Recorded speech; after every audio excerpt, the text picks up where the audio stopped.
No, can you turn John up a little bit? Yeah, because I can't hear. John, speak again. Hello, can everybody hear me? Hey, you good there? Good, thank you. Okay. You good, Jerry? All right, call the order of the City Operations Committee. Let the record show that all members are present. I'll make a motion for the approval of the minutes from Tuesday, May 5th. Can I get a second? Second. Second by Alderman Curie. All in favor? Aye. Opposed? Carried. Under unfinished business, levy reaccreditation. Jim, is this you? Probably me. There's really no update at this point. FEMA has not moved that forward. And we're still waiting on our consultant to complete their modeling report. Okay.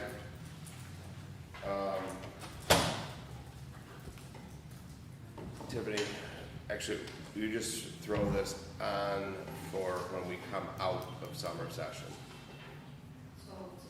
Yeah, just an update. We don't need to do it during summer, just after, please, and thank you. Shared use path maintenance. This is unfinished business. I'm assuming this has something to do with the snow plowing, but then I see we just This is for if there's damage to shared use path, that we give them to someone who is responsible for fixing that or paying it. this was already on that. It's been on the up for a while. Okay, I just remember we had the plowing and everything else, so I It's said, on public It's safety. separate from the problem. It's on for public safety. okay, the plowing is, okay, good, thank you. All right, so Jim, is this you again on this one? I don't really know. It sounds like it's more of a legal. Yeah, that was the council, I won't say it was an overall consensus, but felt that we put the shared use paths on these properties bigger than the sidewalks, so if it cracks, breaks, are we gonna force the property owner to fix it? Thank you. No. Okay, I couldn't remember that one. Okay, so that was our current code talks about the they're 4 feet wide Let's just move on. and plowing too. Okay, yes, 4 feet on the plowing, but if it breaks, the property owner is responsible for the repairs. What we were discussing was because of the shared use paths at 8 to 10 feet, were we still doing the first 4 feet closest to the property? That's their responsibility, because they can't be responsible for the full 8 to 10 feet. That's unfair. So that's what we need to do, is to come up with that. So I guess what direction does the council wish to go on this? Sign it? So could we do something with the sidewalk repair that's already there? I mean, I'm all for fixing them, quite honestly, by the council, but perhaps we could do, since we have the sidewalk repair, where we could, for the allocate a larger amount for the fixing of those wider sidewalks, as opposed to the 50-50. I mean, Off the cuff, I would say no, only because then they would still be responsible. Their portion would apply to a wider foot or wider distance. So I would say that the homeowner, albeit like Vern and I agree on some things. John, can you hear me? Albeit that maybe that the homeowner or property owner is responsible for the first 4 feet, just like a normal sidewalk would be. The last 4 to 6, that's the city's. It's an easy tell. That way, if it's on the outside 2 feet, we're not arguing whose is whose, when it happens. Like, well, it's yours today, not tomorrow.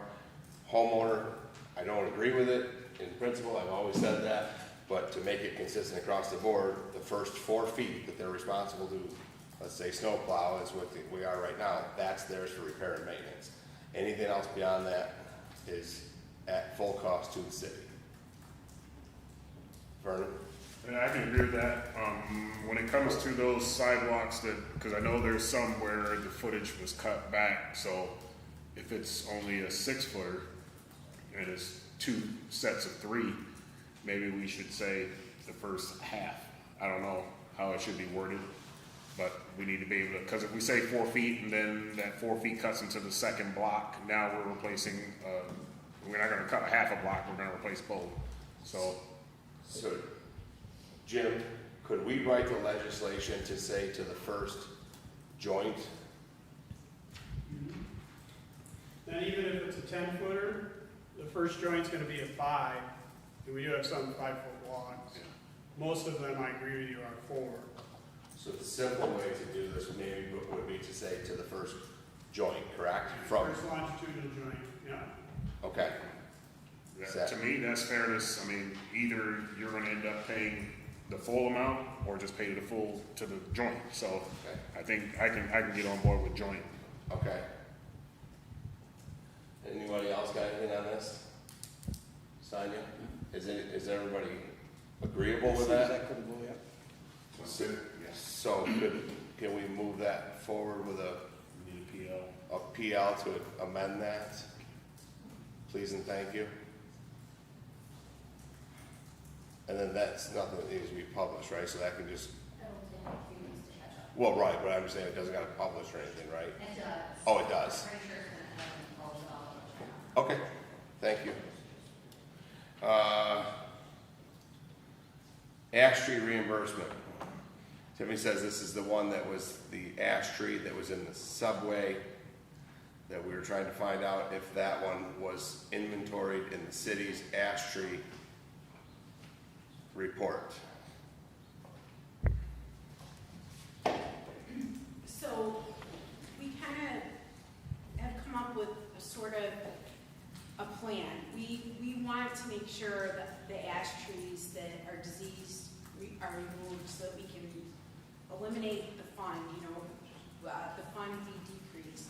Now that particular tree, I think it just depends. I mean, is this disease that affected a lot of ash trees, was it originally the intention of the council to make sure that we're taking care of trees that have been diseased? Because this is, I guess, where this falls in line. I personally had feelings about it, but I don't know what the council's intention was on overall the diseased ash trees. If that meant subway trees too. That Okay. whole, no.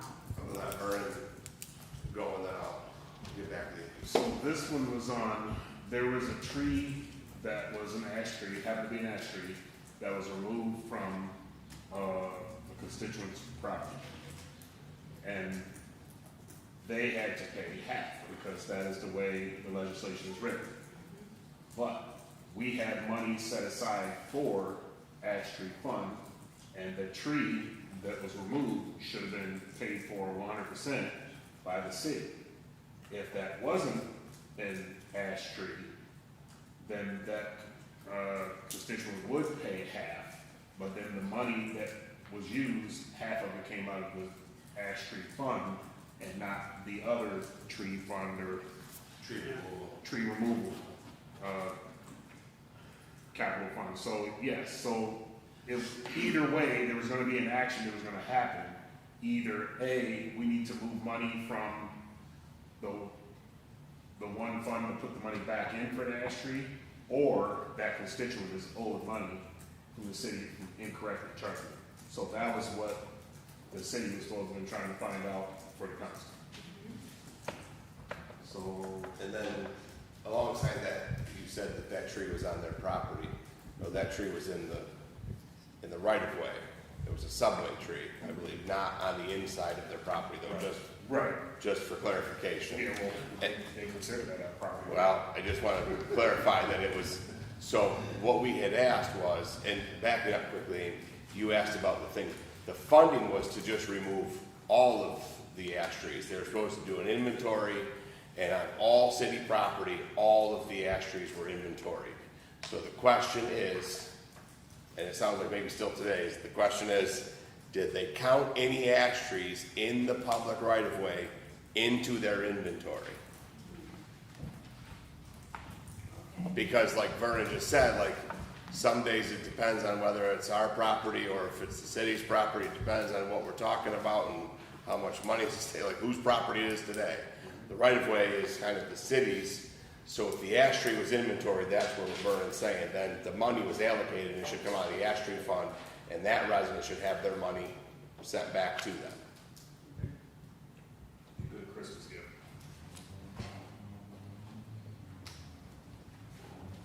So, can you please, Jim, by next meeting, just look through that ash tree inventory that I think it was Director Thompson was here when this was done, can you see if that was, if ash trees in the subway or right of way were included in that inventory?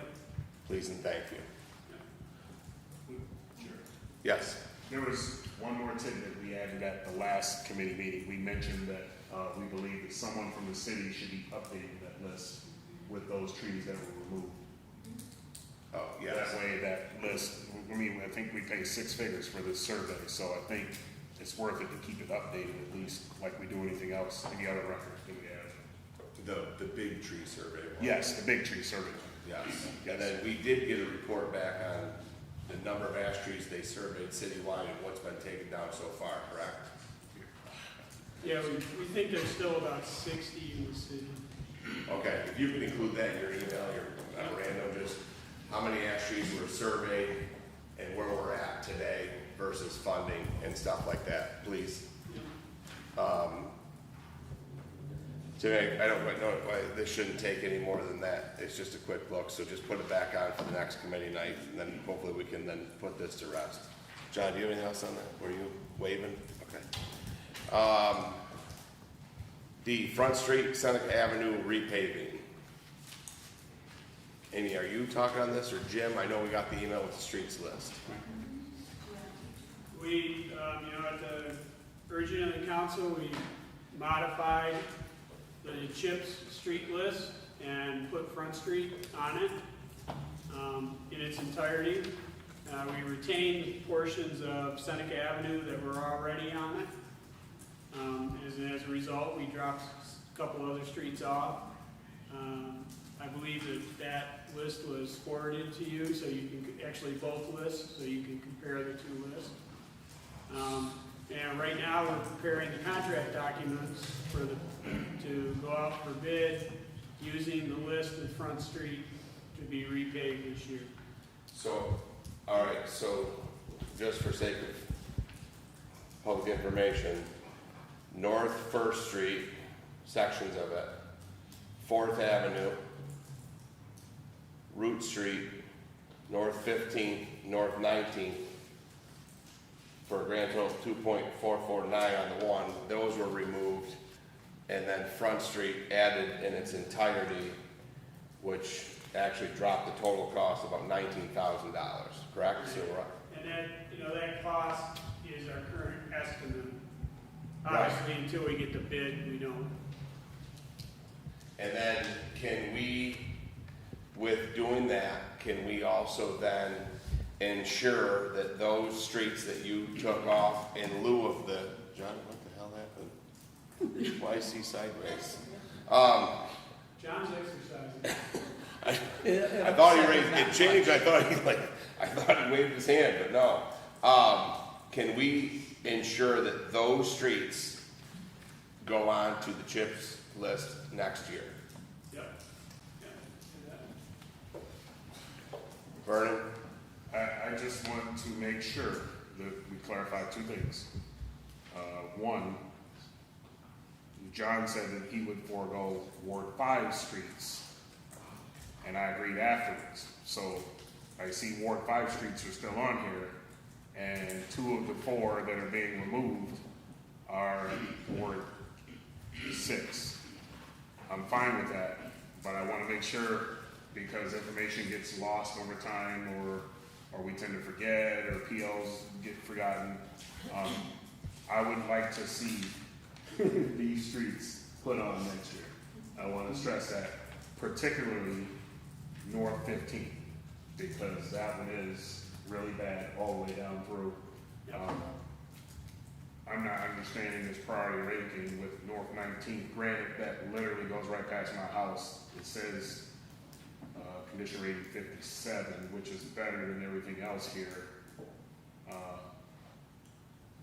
But as I discussed with you in the email, North 17th, I'd like to see done, and I know Alderman McCall would like to see North 6, right? The second block. This 200 block. So those of us, we're going to be looking to see at the top of the list next year, hopefully. And hopefully Tiffany has that on the record. That way we can reference it Yes. when it comes back. Tiffany, so did you get those streets that I just listed too, so you have them? Can you just make sure that the record is the list that we're taking off this year? Okay. So we are gonna go by the Second. the sheet with Front Street. Right? Yes. So we can share this. And I mean, I appreciate that work, Jim and Amy and everybody else, because as you can see, the condition rating of the main part of Front Street is a paltry 39. So, Yeah. okay. Oops, sorry. Moving on, under new referrals for consideration, curb and frontage fees. This was put on from budget talk, but it was been discussed. I know John and myself, I believe, have discussed this at times, Vernon as well as some others. So there's always been conversation about this. It's the idea of using, we're not sure on the correct language you want to use, but curb or frontage fees, sometimes they apply by square footage of land, but basically it's for things like street maintenance you can apply it to, which is shared by everybody, because it's a way that right now we all know that, and Greg's not here to correct us, John might be able to help correct me, but you have a total taxable value which includes every property in the city of Olean, and of that assessed value, what is it, John, 40% pays taxes.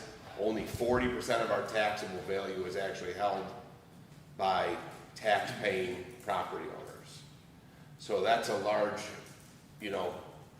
debt and for all of us to carry. So this is a way that other municipalities share that burden, including all tax exempt property owners, because they do in fact use our roads. They use everything here, but they don't have to pay anything into that tax base that funds road maintenance or anything of the like. So this is a way to do that. So, Amy, do you have anything on this topic? Not yet, but, we have discussed that before. We even talked today about some cities break it down in districts. We talked about the tree and the sidewalk issue, and, is that something to look at as far as a district for, or a fee associated where everyone sort of pitches in, so to speak, so that maybe we can actually make progress with sidewalks or the trees. So this is definitely something used in other cities, other towns, villages, and it's worth looking at. I think it's definitely something over the course of the next 6 months we should really look at and see if there's a way that we could do it that would be taking care of the issues that you said, you stated. Does anybody else have anything on this topic? John, you good? I do have something to say on this topic, JR. And I do want to just, clarify as we're approaching this, and I want to make sure that we have our priorities straight as we look forward, because it was just a week ago that the council failed to pass a resolution to raise revenue for road damage as it perceived as selective targeting, all right, for a for-profit remediation industry, and which is ultimately paid by for-profit entities that left a toxic or mess for our community to deal with. And so the council is approaching for-profit corporations one way. So now any damage to our roadways and countless hours of our personnel administrating falls on the back of the taxpayers. But now I think we need to be cautious about talking about targeting nonprofits collectively. Because I think the term we used last week, one of the aldermen used, was a money grab. And I don't think that's going to be a great sell, nor is it going to be helpful for our community. Many of these agencies are very large employers, they're service providers, and so I really want us to make sure that we take a step back and look at what is the money going to be going towards. Now, JR is correct. When I brought this up and talked about it in the past, there are specific ways that you can approach curb fee usage. So in the past, say if you were putting in a new sidewalk or new curb line for drainage purposes down a particular road, then all properties on that street could help to contribute to that improvement to that area. But I personally don't agree with just using a blanket, essentially, curb fee goes out to all nonprofits in the community. Although JR makes a valid point, they all use the roads. Well, so do for-profit remediation companies. I think it's going to be something that should include feedback and communication from some of the nonprofits in our community, because they're the ones that are constantly having their federal, state, and local funds ripped away from them.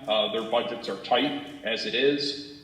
So I would respectfully request that as we explore this topic, the communication stays open and transparent with these agencies. Thank you. Anybody else? Vernon? Yeah, I know I'm on record for talking about not-for-profits and how much they do for the community, but also how the unfairness, I'll say, of their tax burden on the city and the city residents. With this particular one, I 100% have always been in favor of this. I would love to see the city get something done, but at the same time, I do refer back to last week and think about that if we can't put fees or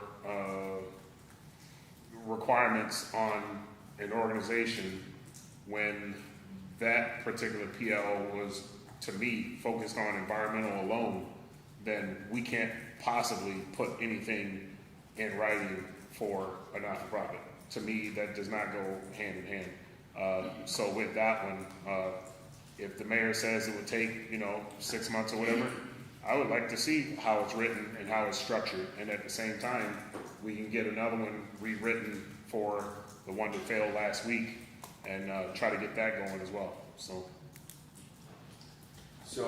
real quick, I'll go on record and say I'm the one that said it was a money grab. The difference between that and this is that every property will have these fees. That would be equivalent to last week would say that Operation Warm Hearts is the only one going to pay these fees. I was, as a matter of fact, on record stating that the last week's one was too narrow in scope, and it was not to recoup any perceived damages. It was just a fee. I said that if there are damages, that I would be in favor of an escrow to pay for any damage to the roads. So in my opinion, there is a huge difference, because even you, me, and everybody else, we would also pay these fees, and then you can adjust the city tax rate in correlation to that. And again, the difference is every single one of them drive on our roads. There is that difference. So yes, to me, we'll disagree. There is a major difference between trying to parallel the two PLs, because I said it was narrow in scope and looking at one, and I'm not saying we're only going to charge one not-for-profit. Simon? And I just was going to say, we're going to address this also in the finance committee in terms of a larger scope, so if you want to save that piece for that. Okay. All right. Mayor, how would you like to proceed? Would you like a couple of us to work with you, so that way this is drafted? I think what we'll do is we'll consult Mike, the city attorney, Greg. Obviously, we've talked about this in the past, and so we'll gather the information together and then I think it would be best if we had someone from the council during the discussions of how that might look or be structured. It might be beneficial. I Right. think. I would agree that during the collaborative approach that, one or two council members should be, active members in this, and also consulting NICOM to see what anything else that we have to do, but getting, the names that you just mentioned. So, I mean, I would be good with yourself, Greg, I lost his name, Mike, and then two of us, if you would like to try to set up a small subcommittee of that to work towards this. So, are there people on here that would like to work with the mayor on this? I would, Joe? and John raised his hand. John, did you raise your hand? Oh, No, he's. I'll do I threw him under the bus. it. Amy, so Joe and I'll just go with you. Okay. Okay? Thank you.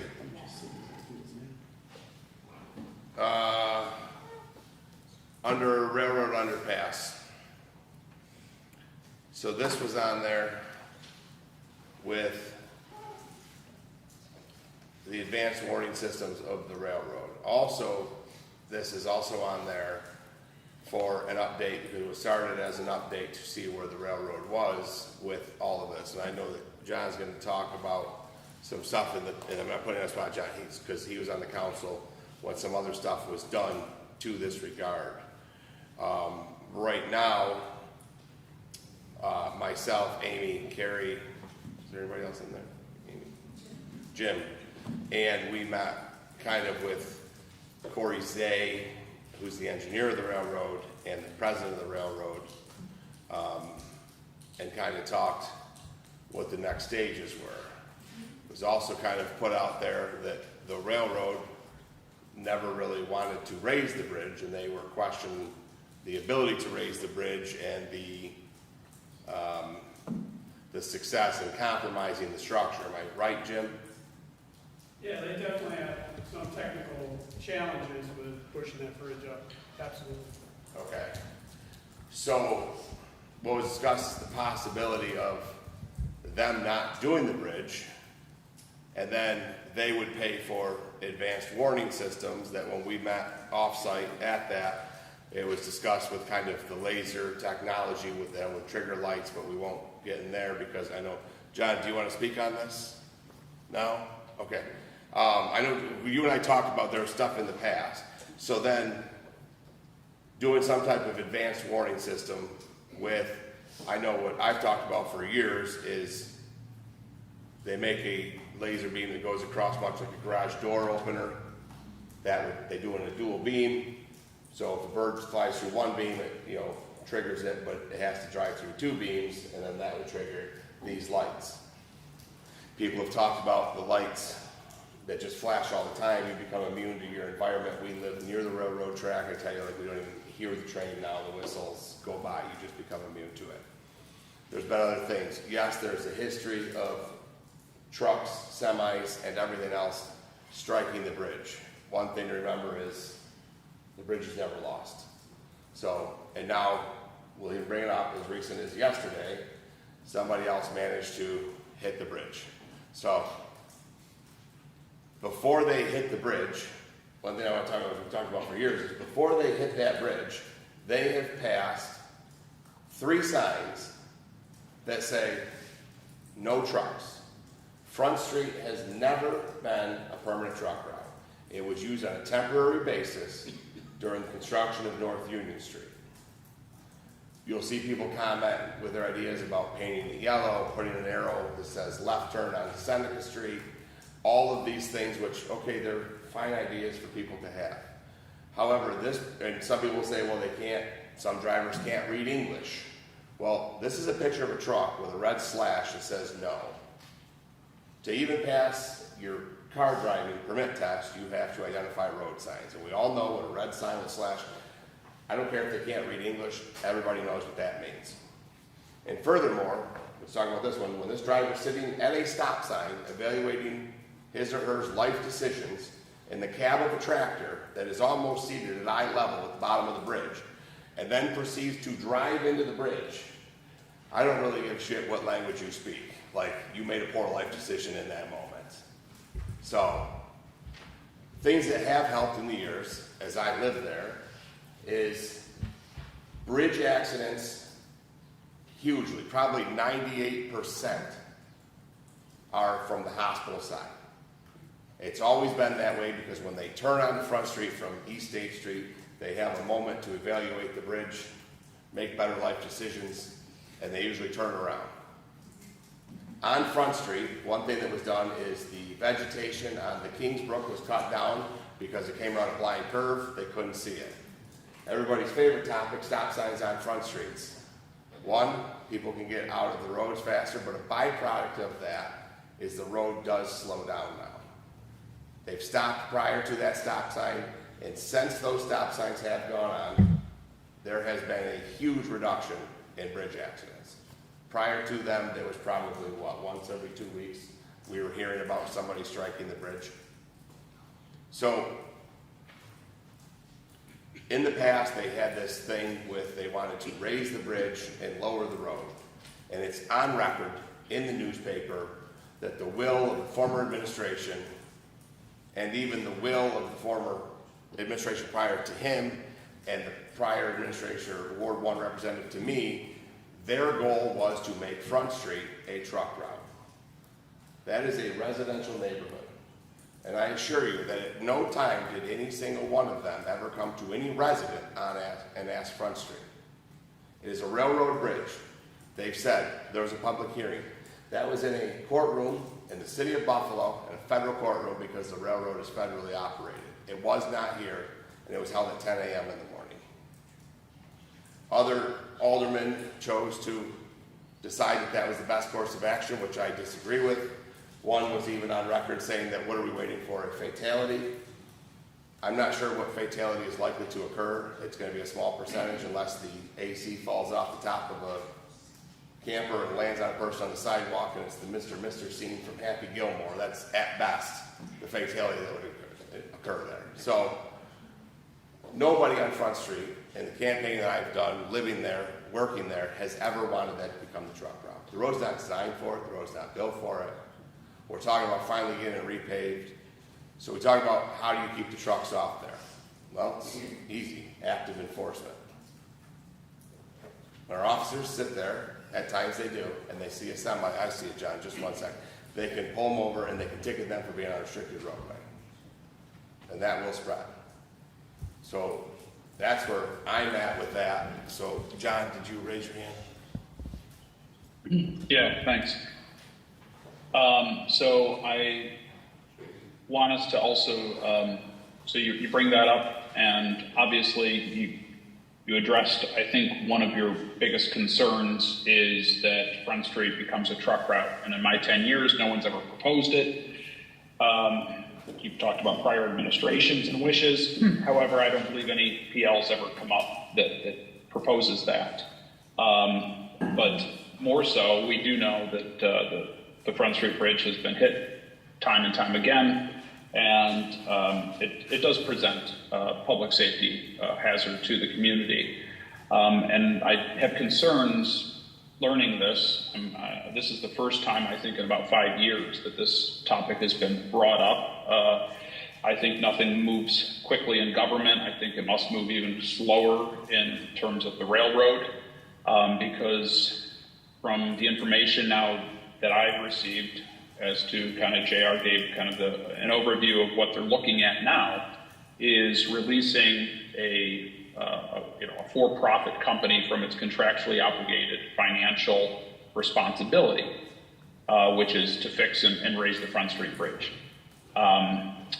Whether there's challenges or not, this comes at no cost to the city taxpayers, for the record. And for the sake of tonight's agenda, because I think this is a much longer conversation, I'll try to keep it relatively short. In 2018, the Common Council passed a unanimous resolution. It was Resolution 15-18. to allow the railroad. The agreement, the contractual agreement that the city entered into was to close down the Queen Street underpass bridge in exchange for raising the Front Street Bridge. This contractual agreement remedied where the oversized vehicles hit it, which is an enforcement issue, as you know, the council's brought up numerous times that signs or beacons shouldn't replace enforcement. Front Street is not a truck route, and I believe any vehicle that does hit the bridge, I believe they're ticketed. But this would remedy that. And number two, it would allow for the ladder fire truck to pass underneath it, thereby improving response time as well as improving public safety. And my concern there is that this unanimous agreement was passed. It had followed numerous public meetings and presentations with the railroad present. And now it seems like this game plan has changed, and I'm sure the railroad's completely in favor of it, as it probably represents a massive cost savings for them.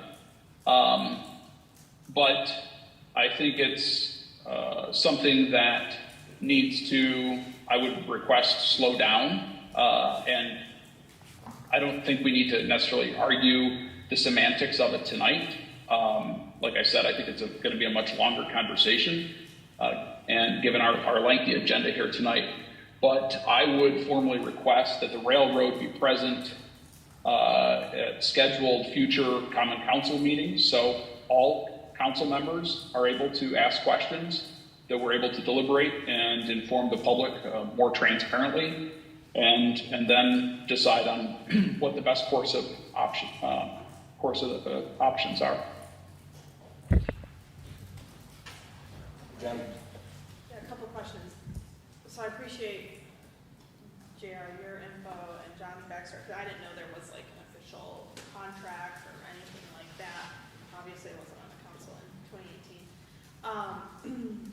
But, so I also would have, appreciate the extra information, I guess, just filling in some of those gaps that I don't have. But also, and because I don't know, the early warning or trigger system, what is going to happen? I mean, you said we kind of come immune to our environment. I mean, would we still have the same thing happening? Like, oh, I see the flashing lights or whatever that trigger warning the lasers are. I mean, it's not going to physically stop the trucks though, right? I mean, it's not preventing accidents completely. I mean, would some just kind of go through the trigger system and still have an accident on the bridge? I mean, yeah, yesterday a guy was parked at a stop sign, eye level of the bridge, and he still drove into the bridge. So I'm not thinking, like, yeah, it's not gonna be foolproof. I mean, so the guy went from a standstill and then did that. So yes, no, it's not gonna stop the truck. It just triggers lights, which hopefully cut down on that. And then also thinking with the enforcement piece of it, that, that is a huge part. And I think I agree with the ticketed type of thing, but that even whatever option or path goes, it's still trucks, even if the bridge is raised, right? Trucks coming on a non-truck route, there should be consequences of that. Dave? Yeah, I don't see a problem with having, if the Conrails or the railroads are willing to install those beacon lights, I don't see a problem with that, because it would, in my opinion, it would enhance the safety. I drive down North Union Street and I'm going to my house every day, and I don't even see those school signs, speed limit signs, until they put the new ones up that blink during the daytime. And that gets my attention over to them. But as far as the railroad goes, if they're willing to put the beacons up, I think we should let them proceed with those beacons up, because it's going to take the railroad forever to come to us and come to an agreement. Like John said, this has been talked about since 2018. Nothing's been done. In the summertime, I can't get the railroad to even cut the freaking grass on Town Street, which they own, and Coach tries to get them to cut. So, to me, it would be a good safety thing to have those lights and stuff. Amy, did you have something on this? Well, basically, we have been looking into alternatives. You know, the reason why it's coming up is because, in fact, the railroad put the project out to bid. And so this was the time in which the discussion came up. As a new mayor, met with them to hear what the plan is. We will have more information about that, plus an alternative, what JR and you are both describing. What are they bidding on, the bridge? Yes. So, I mean, they put that out to bid. We can have the railroad come and give us their results of that, but then we also want to offer a plan B to, you know, fulfill the obligation that John is describing, which we have all of that. We can supply that to you, and so that you can be caught up on what previously was decided, and then alternatives to it, which would be sort of the laser idea. We looked at other even states, what works. There's some different options that we could maybe present. So we'll make sure that we pull that all together and have that for you, as well as the community. One way or another, yes, I think we should have some sort of warning system. There's different ways of going about it. Studies show that really the most useful are things that that go across the lane, that if a truck was to hit it, you would know by the sound and the fact that you made impact that you're not going to make it under the bridge. And then there's also the laser. Vernon?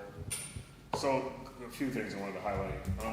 So for CDL drivers, they're trained, taught to scan X amount of feet up ahead for pedestrians, safety incidents, bridges, to identify the bridges that they're going over, how many 1,000 pounds you're allowed to go over, or when you drive over it, and then for those that are that you drive under. The standard height, I can't remember, 16.4 I think it is. So when you don't have a bridge that's marked, we know that the height is X amount of feet. If the bridge is marked, then that means it's not your standard bridge. So as you mentioned, that there's 3 signs along that road that says no trucks. So right off the bat, I'm thinking to myself, there should be some type of repercussions if you even drive the truck down that road. Next, I think that, as you mentioned, with putting in the stop signs, that was great. So that's another early warning. So I would love to see a beacon or something put in, because I think that beacon provides yet another early warning system.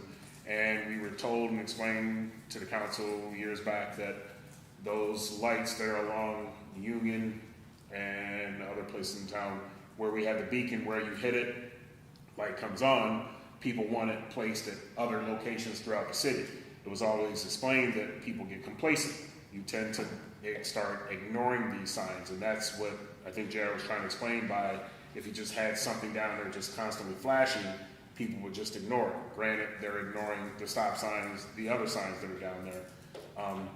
So with that, I think there's another underlying issue though, before we can move on with that, to get that sign, we need to look at resolution 15-18, because if there is a resolution out there, that means there is already legislation out there that says someone is doing this and this. So if that's the case, then we need to A, have a discussion with the railroad company, and B, get that legislation changed, whether we amend it, adopt it, kill it, whatever we have to do, and then we can proceed to the railroad installing that beacon with the laser. Jen? Oh, wait, are you good, Vernon? Yeah, I'm good. I just have a quick follow-up. If the railroad is making steps towards honoring their contractual obligation, why are we offering them a plan B? If they're getting bids and things like that.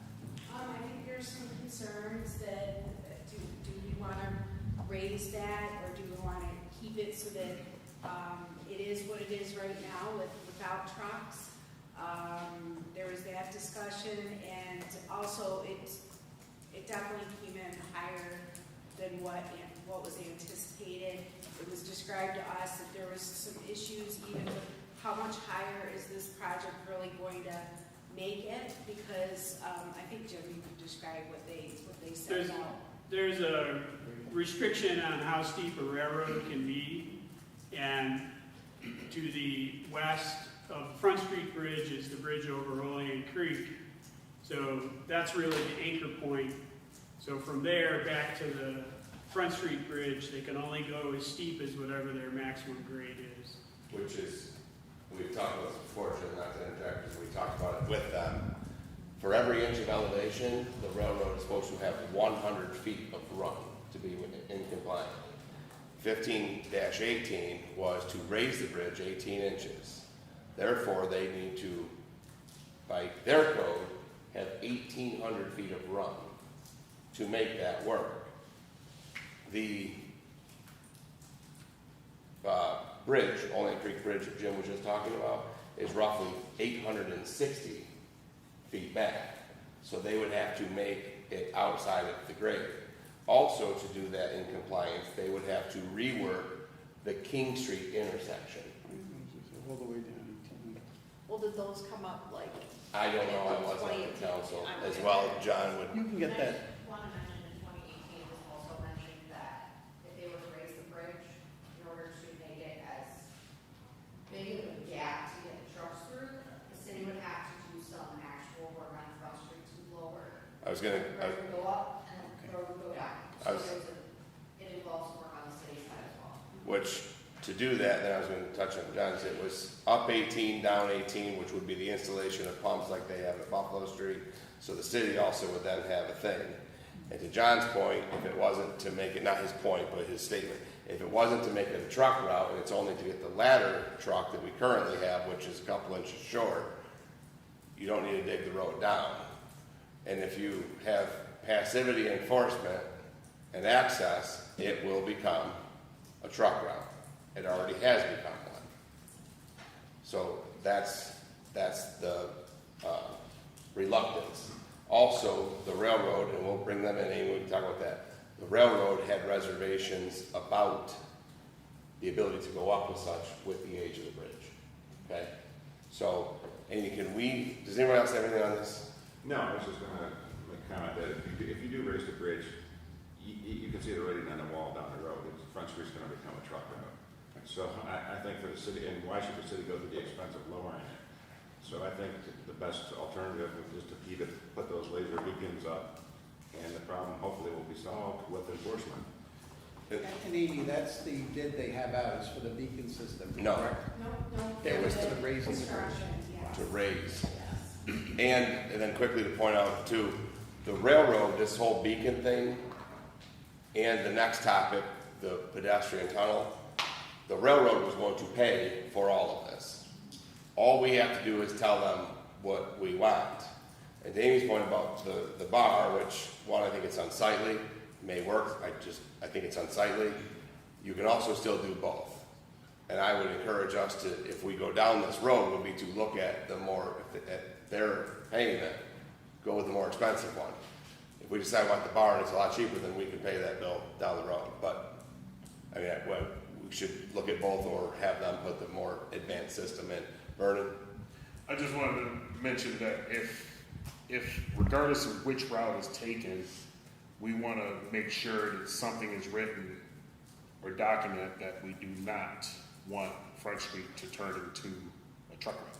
Granted, like you said, it's already turned into one, but we're talking about drivers that are driving illegally down the road. So it's not a truck route. These people are literally driving the wrong way, essentially. So. And then to that point, I'm just wrapping that up, is you're right, and then they also have to turn onto another restricted road, which is Seneca Street, which says no trucks.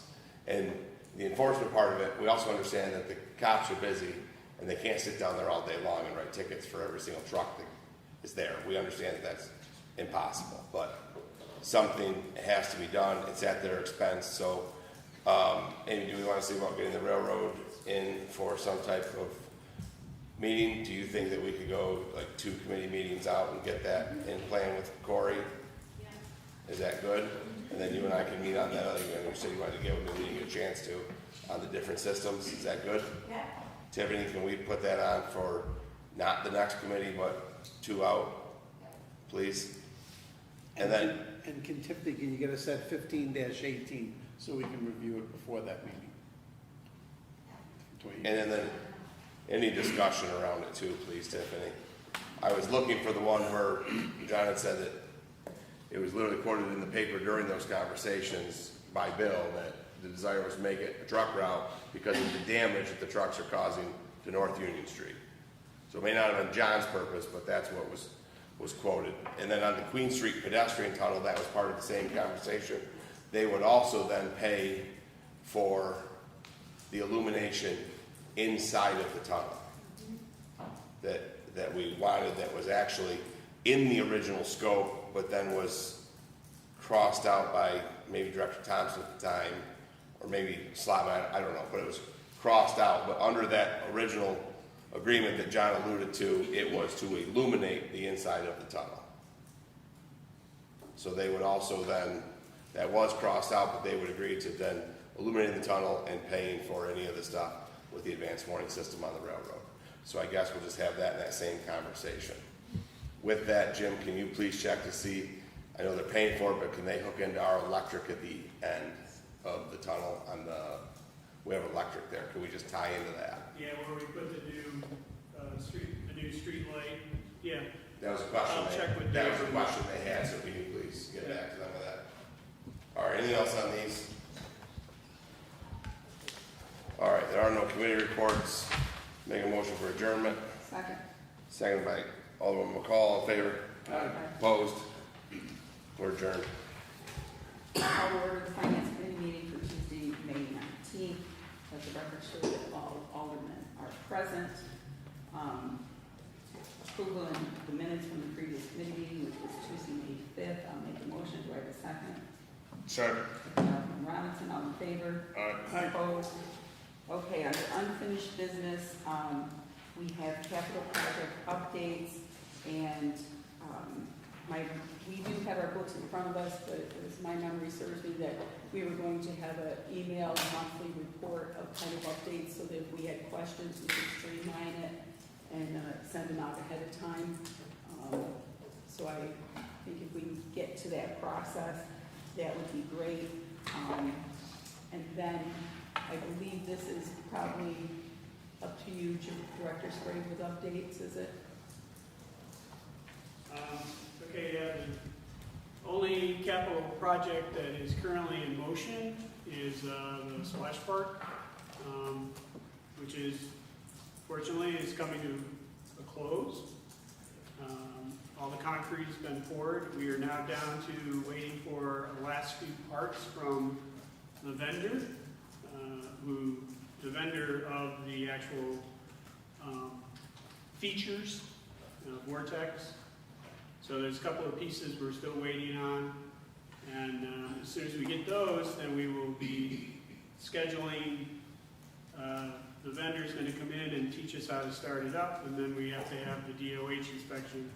But unfortunately, right now, our schedule is at the mercy of the delivery of those outstanding parts.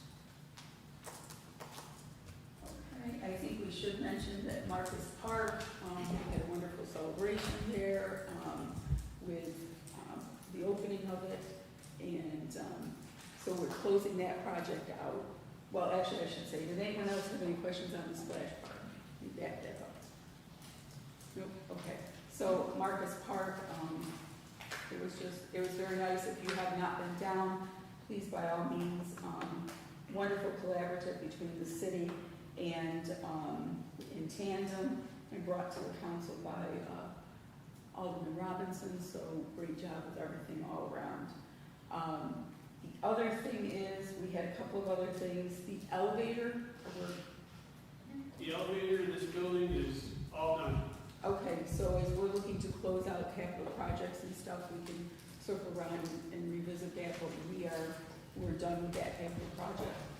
Yeah, and actually, I think the final invoice on that one got paid, so I got to double check that. Okay. Alderman Bennett. Jim, did they come in and adjust that? Because I know I had asked George one day, like there was like a huge 2-inch lip when it Yeah. sat there on the bottom. We have had a maintenance crew back in. So far, well, the initial answer we got was it's essentially the break-in period with brand new pumps and brand new fluid and whatnot. So we are still watching that. It seems to have gotten better as they said it would. Okay. And so that will kind of go to when we do our capital funds. We do need to do a couple of things on that, but typically we'll go over like 8 or 10 of them every finance committee meeting, but we will forego that during the summer months because we get really long and lengthy. However, we do also need to, as we look at that, look to move what we need to and close out capital funds. So, other capital project updates that, anything, I know Tiffany added some stuff to our books, just kind of FYI. The capital fund pages have been updated, the Form Es, I have all of the most recent Form Es that I've received, and their, the bid results in the, not the entire RFP document, the specification drawings from the pool are also in there. Okay, so, so the pool was actually on my list too. So, with that, this is great and we like it, but, if we don't take it home and if we don't look at it, then it's just kind of sitting there and there's a lot of work in here. So, I know that they like it to be here so that they can update it. However, if the forms are in here and we don't look at them, then, so. And lastly, do we have any updates on the EV charging? I did get a communication back from that's the DEC. Our grant contracts are in for final review by legal, and I've been asked to proceed with getting them some further information, which are parts of the requirements for the grant, which have to do with our insurance, and one other thing is going to escape me. But, so we're starting to gather up, if you will, the final paperwork. I do not have any indication from them when those grant contracts will be finalized.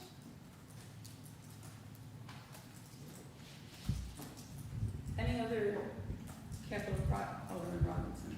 I just have a question on the same project, because the email that we have dated November 14, 2025 from you gives a timeline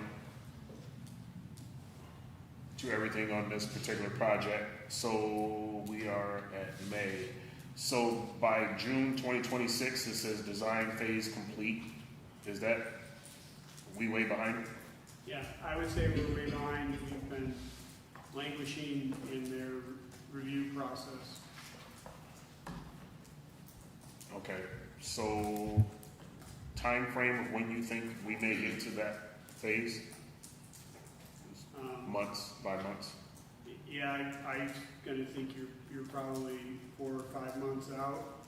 I would hope that their legal department would spit out our contracts here relatively shortly, but I'm not holding my breath based on the rate they've been moving so far. And then this particular one, you may have already mentioned it, we requested an extension, or we don't have to yet? We've already requested an extension, Okay, and right now we're operating under that extension. That would be one of the first things I think we'll have to address once we get a signed grant contract. We'll have to look at the calendar and see if we need another one. yeah, I see it now, it was, it says receive grant deadline extension from New York State DEC January 5, and we're in June, so, I don't know, to me, this city process just moves slow between the city and all of these engineers and people that do quotes, and to me, it's just, no fault of you guys, it's just nonsense to me, but whatever. Any other capital projects? Okay, credit card processing fees. Mayor, I believe that's you. Yeah, so, we're going to be adding the purchase order module. Tyler Technologies, we've been working on that. That's such an important part of the bookkeeping process. So along with that, we were able to get pricing on the credit card processing fees and how we'll go about that with passing the credit card fees if people choose to use credit card, which municipalities are legally allowed to do that, and the rate that the credit card fees would be is 3.95%. That is as low as I could get it. They said they will look at it a year from now, after a year of business, and try to bring that number down, but I tried very hard to go a different route with a different processor, and it becomes very complicated because it needs to integrate with Tyler Technologies, and even when I did find a better rate, then there was going to be some issues with it being difficult to integrate, which I've been down that road before, and when you hear that, you should heed the warning. So with that, people will still be able to pay with a check. Now, an e-check is $1.95. So it's not based on a percentage, which would be good for people that are paying, a hefty bill. They will be able to enter their checking account information, and it's used as a draft. That is a one-time, one at a time, $1.95 fee. Of course, people can come in and pay with a check, send a check, set up auto pay still with our office, and not have to pay anything. But let's see, what else? That is pretty much all I have on that front. You just said if they set up auto pay, they wouldn't have to. Because Right. why would you not pay, how would you pay, what would you pay with to not do that? Well, if people set up their checking account with the city, we initiate every month those payments. We do the manual work. So there's no fee for that. So if someone was to come in and set up the form, we're just going to initiate the charge as we always have. So people that are set up on auto pay, their checking account, that will continue, and there's not a cost. It's only if, say, you want to, 1 month you're going to pay with your credit card, the next month you're going to pay with your checking account, and those are done online. That's when the fees occur. That is what they collect, process. It will state what their total is before they process it, so that it's clear if it's 3.95% or if it's $1.95. And this is, again, online, payment. But still being able to come in with a check, pay cash, or set up on auto pay is still always going to be free. Just a quick question, Mayor. What was the cost of that purchase order module? We have, I don't have that with me, but the module is $4,000, and that is a yearly fee. So that is a very important module. Basically, at this point, we have to have that in order for this whole process to work. That starts with a purchase order, so it will be a very, very good addition.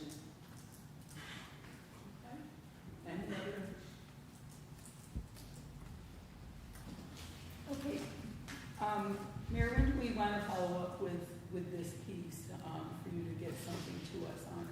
I think probably in 3 weeks, we should have a pretty good answer when everything is onboarded, like a date to actually go live. Jerry? 3 months. Go ahead. Could be 2 or 3 months to get the whole process, but we're, in addition to adding these modules, we're also changing over our system, so there's some online capabilities as well. Yeah. So how about our first meeting after the summer? Does that work? We'll give you an update if not. Okay. Okay, fingers crossed. Yeah. Okay. We're on the list, right? Yes. All right. Okay, transfer funds, the dump box, we had talked about $20,000 if memory serves me correct. Yep. So, good news, we actually found the money we needed all within the central garage budget center. So there is actually no need for a council action to make that transfer. Good old couch cushions. Yes. You flip over a couple ashtrays in the old trucks there? Yeah. Wish I hit some. of those Well, you know, I was stitches. gonna make a bad joke about I didn't need you guys tonight, but I didn't want to go that far. But yeah, we were actually very pleased with that, so we will get the order in for the new truck box ASAP. Okay, new referrals for consideration, we have PL 46-26 by Alderman Robinson to authorize the transfer of $200,000 from sewer fund balance to newly created reserve fund for costs associated with intermunicipality agreement litigation, and I believe Alderman Bennion's going to speak on this. Yes, so this was the result of the conversations that we've had.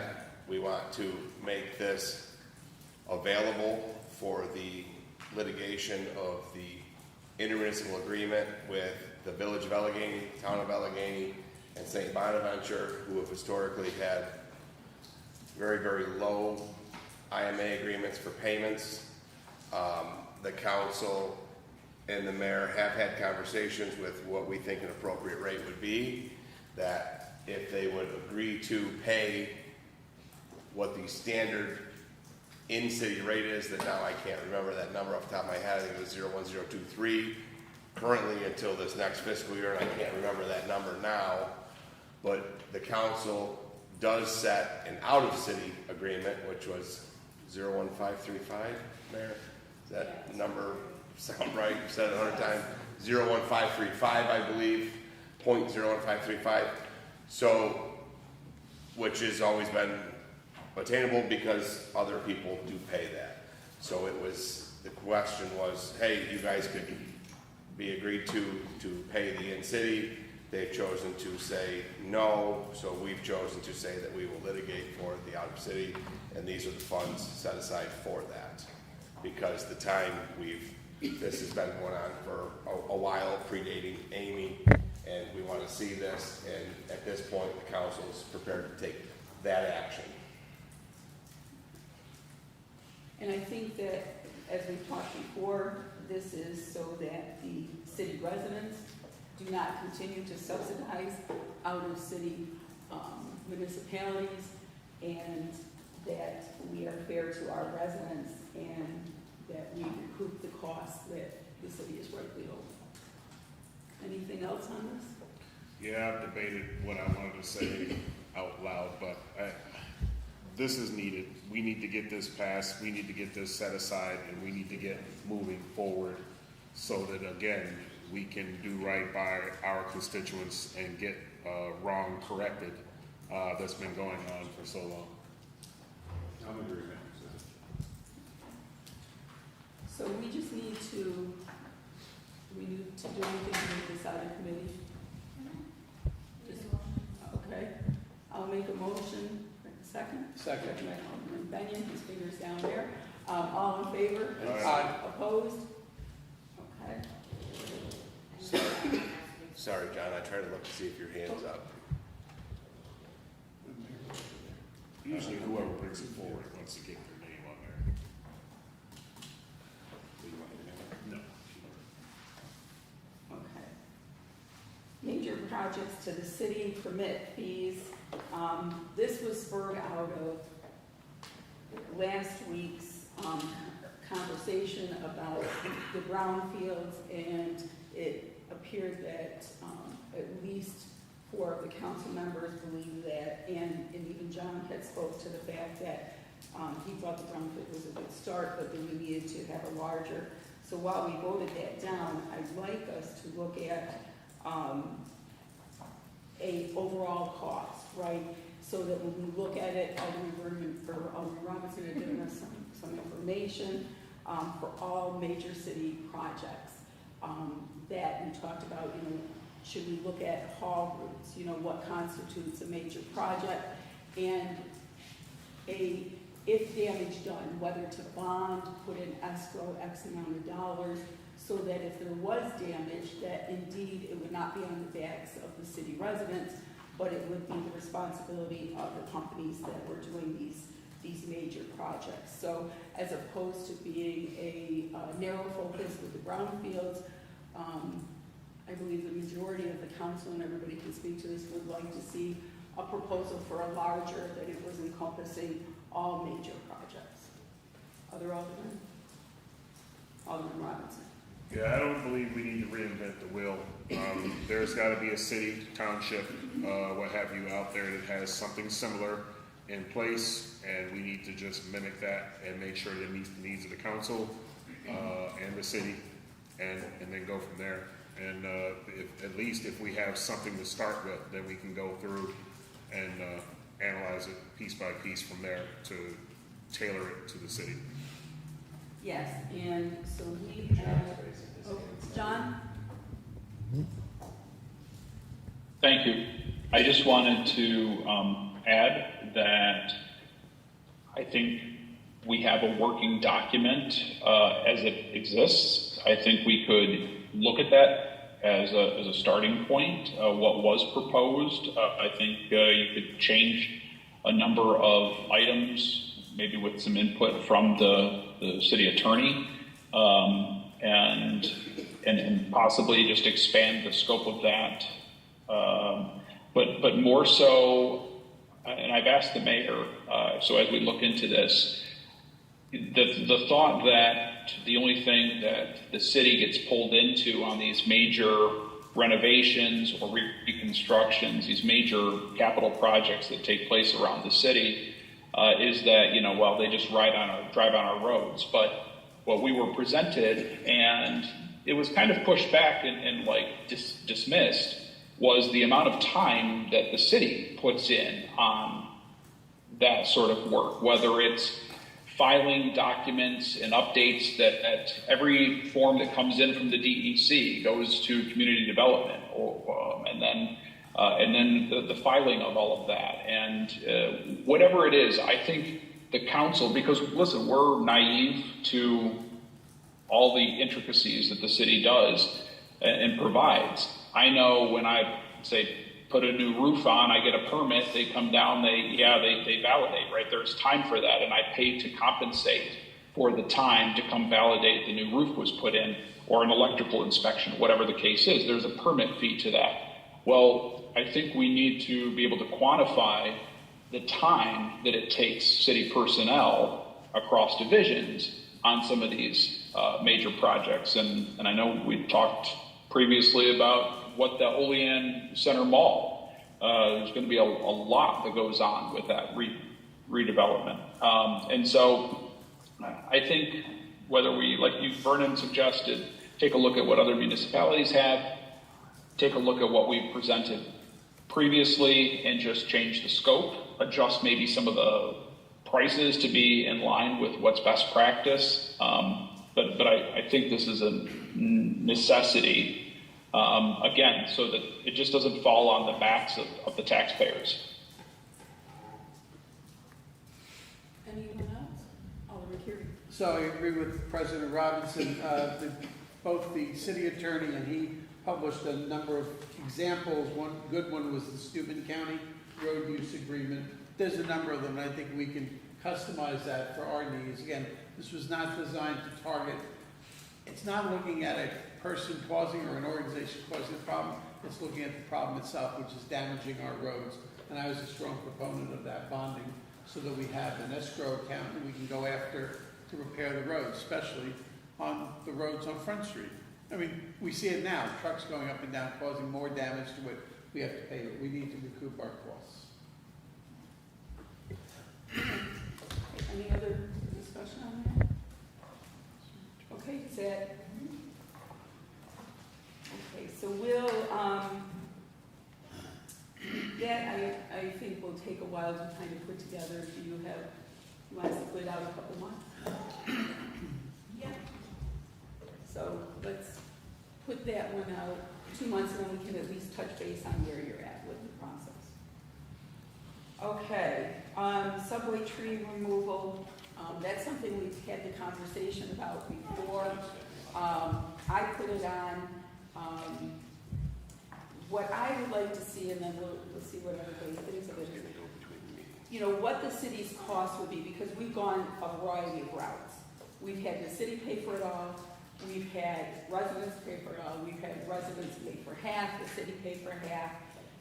I would like to see what it would cost, because, you know, the subway is one of those things that we have to maintain as homeowners, landlords, etc., but we can't put anything in it, and then there's a tree in there. I would like to see and what the cost is for tree removal on an annual basis.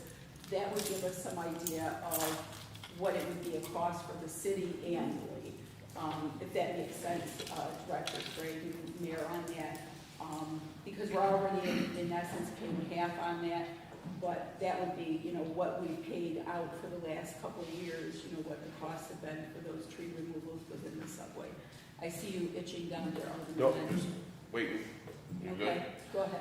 I just think that this is part of that broader conversation that when Jim came on, I and Alderman Panis were assigned with that. We've talked about this, Jim, with the right-of-way stuff, including all of that stuff that we've yet to restart. And I believe that Joe said that he would sit on those conversations because Alderman Panis went out. So that was part of the scope of that conversation. Just so it's kind of important to things keep coming up with that conversation to get those conversations, get those meetings restarted. So, Jim, I don't know when you want to do that, but Joe and I are, you know, wanting to do that too. So that way we could come back with this and all those other items, like it was the sidewalks, if anything from the ROW out. Any other comments? So these are not discussion We have a items? comment. Oh, John? Thanks. I know we will talk more about this, and I understand that some of my colleagues believe that the city should pay 100% of the cost of tree removal, and while that is fine and good, I think when you say the cost, I mean, it really is how much are you willing to contribute into a fund that will just get spent down every year, right? Because if it's just open season, that cost is going to be astronomical. And I know you're all aware that I believe a 50-50 split has been a fair compromise between the homeowner and because I think the subway is a shared use between municipality and the homeowners. I think that program has worked well with the sidewalk program because it's very easy for the city and for us to pass legislation that says, you know what, we want to provide more services. Those more services means more costs, which means, you know, higher tax rates. At the same time, this body has, you know, fairly consistently voted down ways for us to generate new sources of revenue. So you can't have them both. And I guess I really would caution us as we look forward, look at doing something like this. And it's fine to get an idea of a price, but my guess is you're going to probably have to earmark $100,000, and when that fund gets depleted in a given year, then you get on a list for the following year.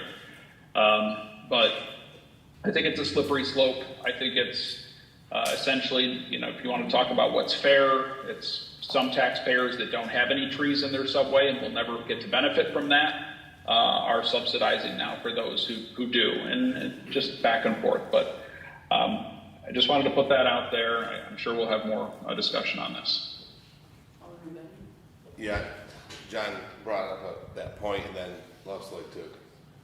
We have talked about this several times, and I remember maybe a year and a half ago, I had actually said that, you know, with trees going in the subway, and I believe that it was stated at that point in time that we're no longer putting trees in the subway, but it was also then stated by me, and I'll give you another reminder now, that South Union Street, we did in fact put more trees back in the subway.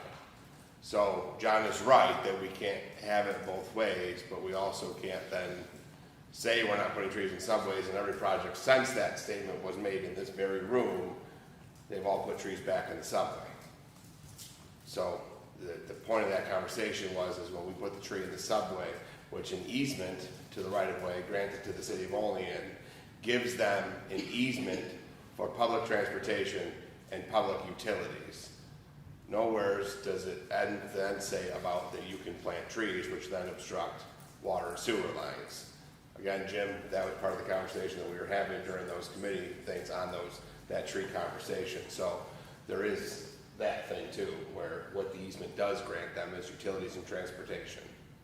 And as I said before too, I can't put a fixed permanent object in some way, but you can go plant a tree, which is a pretty good permanent object. So there does need to be more conversation, but just wanted to point out that it was said that we were no longer doing that in every road project since then. We still continue to do so. So my understanding is that Alderman Keary and Alderman Benyon are going to meet with Director Sprague and whoever else is on that committee and give us a report out on your next meeting. And it was basically just, it was three people, just in fairness. It was me, Jason, and Oh, yes, I remember. Ben at the time. Yeah. And then Ben's gone, Jason had dropped off, so it was kind of just fell by the wayside, but we wanted to get them going. And Joe said that he would fill in for Jason. Okay, excellent. And then these are not discussion items, but things, Tiffany, if you could put on for the next finance committee meeting. One was we had discussed grant funding, or putting money aside for grants, for a grant position that was, we were looking at a contractual position and we didn't do anything on that, so if you could put that on. And then a couple of the aldermen have been approached about promotions and new positions, specifically a street and sewer supervisor position. So we'd like to have those discussions because in our 101 lines, our understanding is that the dollars that would increase there was longevity and contractual, not promotions and a supervisor. So if we could add that on to the next finance committee meeting. Okay. All right. No committee reports. I make a motion to adjourn. Do I have a second? Second. All in favor? Aye. Opposed? I'm dropping off, everyone. Take care.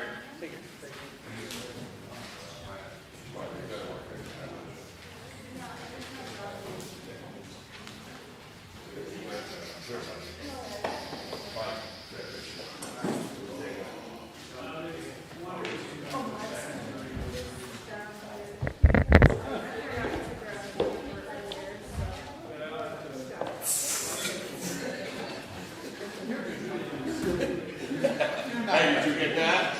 You are not right. You're so not right. All right, we're still hot mic. We're gonna read about this 50 times now. All right, for the sake of time, I'd like to call the order Public Safety Committee for Tuesday, May 19. Let the record show all the persons are present, with the exception of John, who is excused.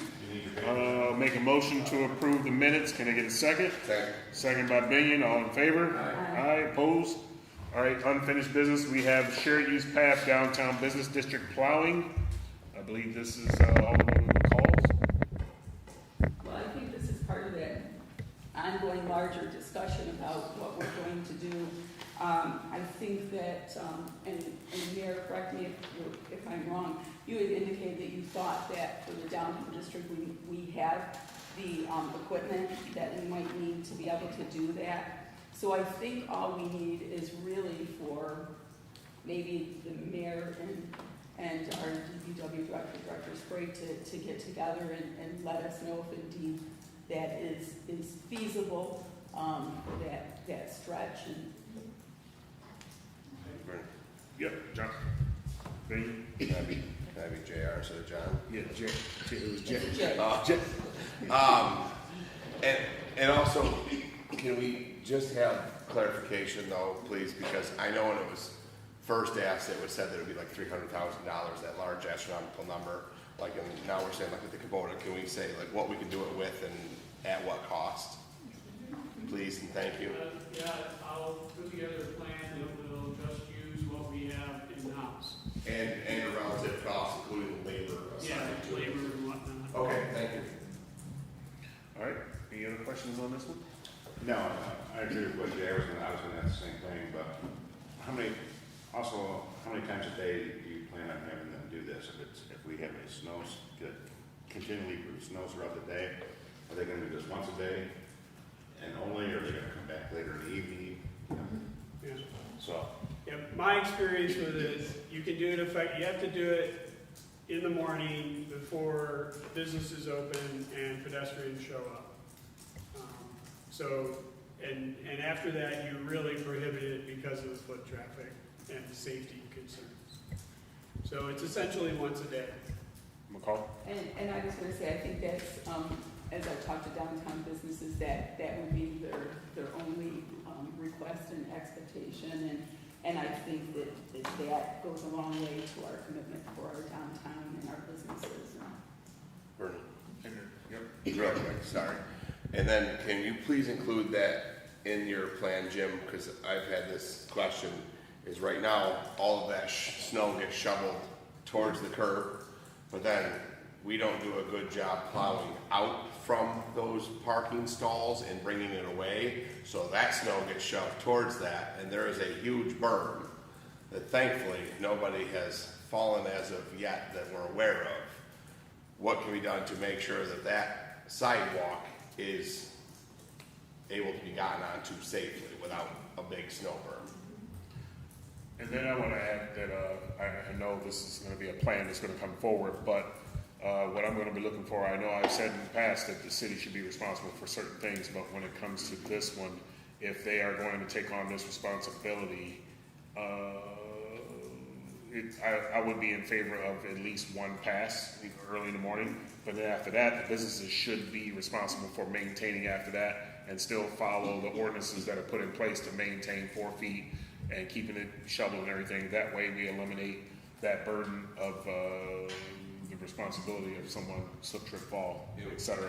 And with that, the code, I believe, currently states that it's like within so many hours after it stops. Yes, especially when, So I'm saying I'm in agreement with that. Once a day in the morning, do it, and then everybody can then maintain what they want to. But the code, the standard, I think, says it's like, Jim, help me if I'm wrong, it says it isn't like within so many hours after it stops, like within 24 hours after the end of a snowfall.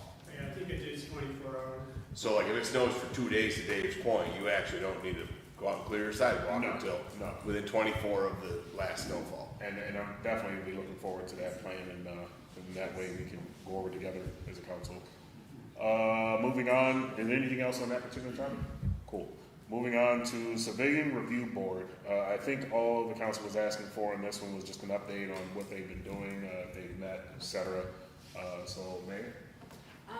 So they meet when they need to meet. This is when they schedule. The review board will get together on a need-to basis, as far as I know. This is what I'm discovering. And there is one seat available that I do need to appoint. So I will be doing that. And then if someone is interested, can they just get a hold of the city? Yes. Okay, mayor's office. All right, McCall? So when we voted for the Civilian Review Board and we voted for the individuals on it, who are all wonderful residents of our community. One of the things that I noted is that there is absolutely no diversity. Everybody on there is 50 years or older for the most part, white and middle class. So as we look forward to that final position, or as positions become available, I would really encourage us to seek out, because one of the things that I know from running programs before is that sometimes we have to go and seek people out. They don't always come to us, whether we're looking for people to run for alderman or whatever it is. So that would be my only request. And I think there is terminology written in the beginning that describes that of what we're looking for in members. I can't remember in detail, but I thought there was some wording mentioned in that. Wasn't it all the PO? It should have been. It should be in the entire PO there. So. Because I thought there too. I was going to ask you. I thought there was like a I thought it was like quarterly. I thought there was a standard. Oh, for the meeting aspect, I can't recall on that one. I know for all of the months that I had put into that, I can say the council chopped it down to a bare minimum, and I wasn't pleased about it, but it passed, it went through, so hopefully it's being utilized. I would hope that it was being utilized more than just a need basis, but for this town, I mean, we've heard people come up to the podium and state cases for things that sound to me that should be going to the city report, but that process, I would imagine, should go through the city, go through the police department, and get processed the way it's supposed to. So, did you have something? No? Anything else? Did you have anything else? All right.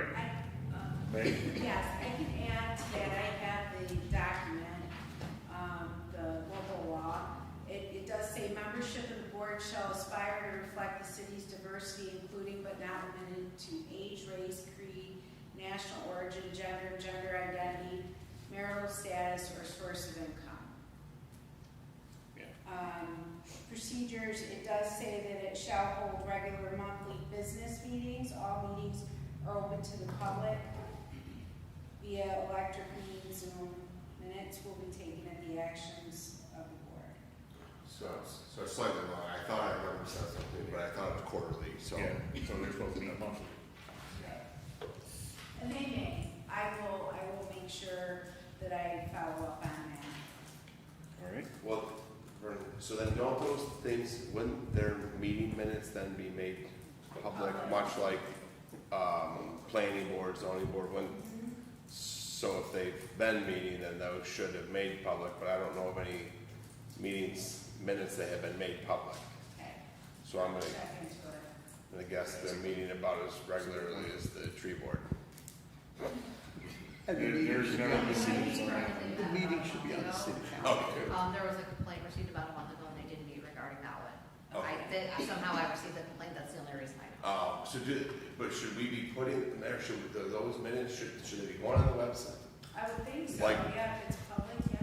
Not that, maybe not the complaint one, I'm talking, Vern, I know you're going, I'm talking about the regular meetings, maybe not the complaint one, or an overview saying we met about a complaint, and then that's it, but that a record was made. Yeah, it does say open to the public.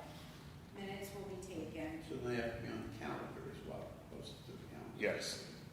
But I think, if I recall from when we were discussing that the meeting minutes have to be written particularly correct so that you don't put certain information out there Right, restricted. until everything is taken care of. So,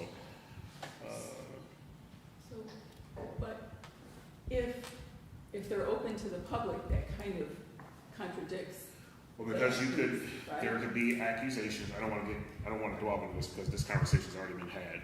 If there's an accusation against someone and then it's put into the minutes, you just essentially put something out there that's not true, and then turn around and words don't retract. Once it's out there, it's out there. So, again, when it comes to the minutes, I think for something of that nature, we do need to be specific. And I'm a firm believer, I remember this, I don't believe all information should be out there for everyone. That's just my 2 cents.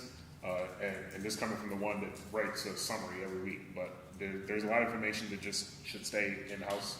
That's just my belief. Anything else on this one? All right, moving on to new referrals, we have 51-26 PL by Mayor Sherburne to amend the City of Olean Code of Ordinance, Section 13-376, conditions for maintenance of license, to amend requirements for a contractor's license to accordance with New York State Correction Law, Article 23-A. Mayor? I'll refer this to Tiffany. She can explain it further. Yes, we received an email, Chief Farrar had noticed that the language in our code stated that if you are a felon, we have to deny your license, your contractor's license with the city, which is not legal currently in New York State according to the New York correction law. And I forwarded everybody the email that the city attorney had sent. We want to change the wording so that we may refuse the license if, in the city's discretion, it feels awarding the license to the licensee or independent contractor would pose an unreasonable risk to public safety, property, or welfare to city employees or or residence, or if the felony conviction is directly related to any aspect of the work involved in the contract or license. That comes directly from New York State correction law. We did have someone who was a convicted felon apply for a contractor's license.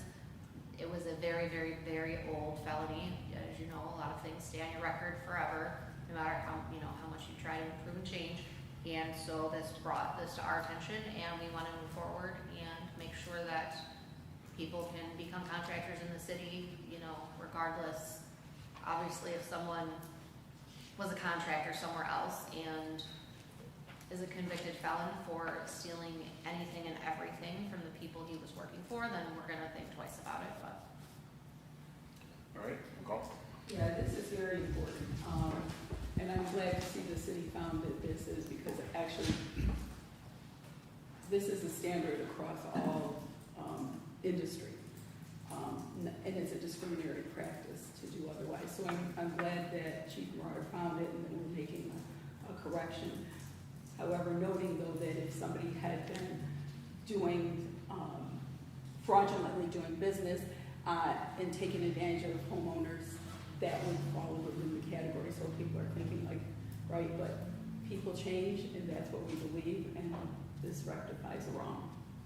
Benny? I read it, Tiffany, because that also, I remember you talked about length of time ago and people changed the sign, you said, but it also talked about looking at what the felony is for. Yes. I asked that because you can coach youth sports on a background check for certain felonies, clearly not with any crime against a child or anything of violence, but felonies is a wide term, so there are ones that can. There are felonies that you could have been convicted of recently. Okay, I'm not very familiar. that's fine, I just was, But if it has nothing to do with the contracting world and is not gonna put anybody at risk, then we're not gonna tell you you can't. Yeah, Mike's email listed 6 different criteria. The first was the nature and seriousness of the offense, so. and then Vernon, quickly, I want to add, Jim, you were part of the conversations with an incident in Ward 1. Amy, you were not here yet, but there was an incident with a contractor, and going along with this maintenance of a license thing, I would like to bring back that we need to have the conversation for how contractors can maintain their license, because right now there's, I think Tiffany had it in there, they can take it away for so long. But when we have contractors that have repeated violations, repeated lawsuits against them, Amy, this was an incident where a contractor had something done and there was a lot. It was like, what, Jim, $30,000, $40,000 in damage, you remember this? No. Okay, okay. Tiffany? Okay, so there was an incident where there was huge dollar amounts because of bad workmanship. And then there was insurance questions and how everything was pulled, and we fall very short on protecting the residents. Now, also it goes back to an earlier conversation that maybe Vernon talked about and John had talked about at these inspections and wear and tear on roads and all this stuff that we talk about, and I talked about saying, no, I don't believe that you should be charging fees and do absolutely nothing. It needs to be proportionate with that. However, we also rely on, and I'm talking about this because it's the maintenance of the license, we also rely on the contractor to say, hey, I'm ready for this inspection. If our codes are actively driving around and doing windshield surveys like we just recently talked about, they should see where they are in this job, because this job here fell through because they didn't report that they were ready for an inspection. So it got all done, and then all this damage caused. So like in this thing, we're talking about the maintenance of the license, we definitely need to have this conversation to do better, so that is just one story that's avoidable, because they can just get a license, pay $50 and we're cool with it, and then whatever happens, happens.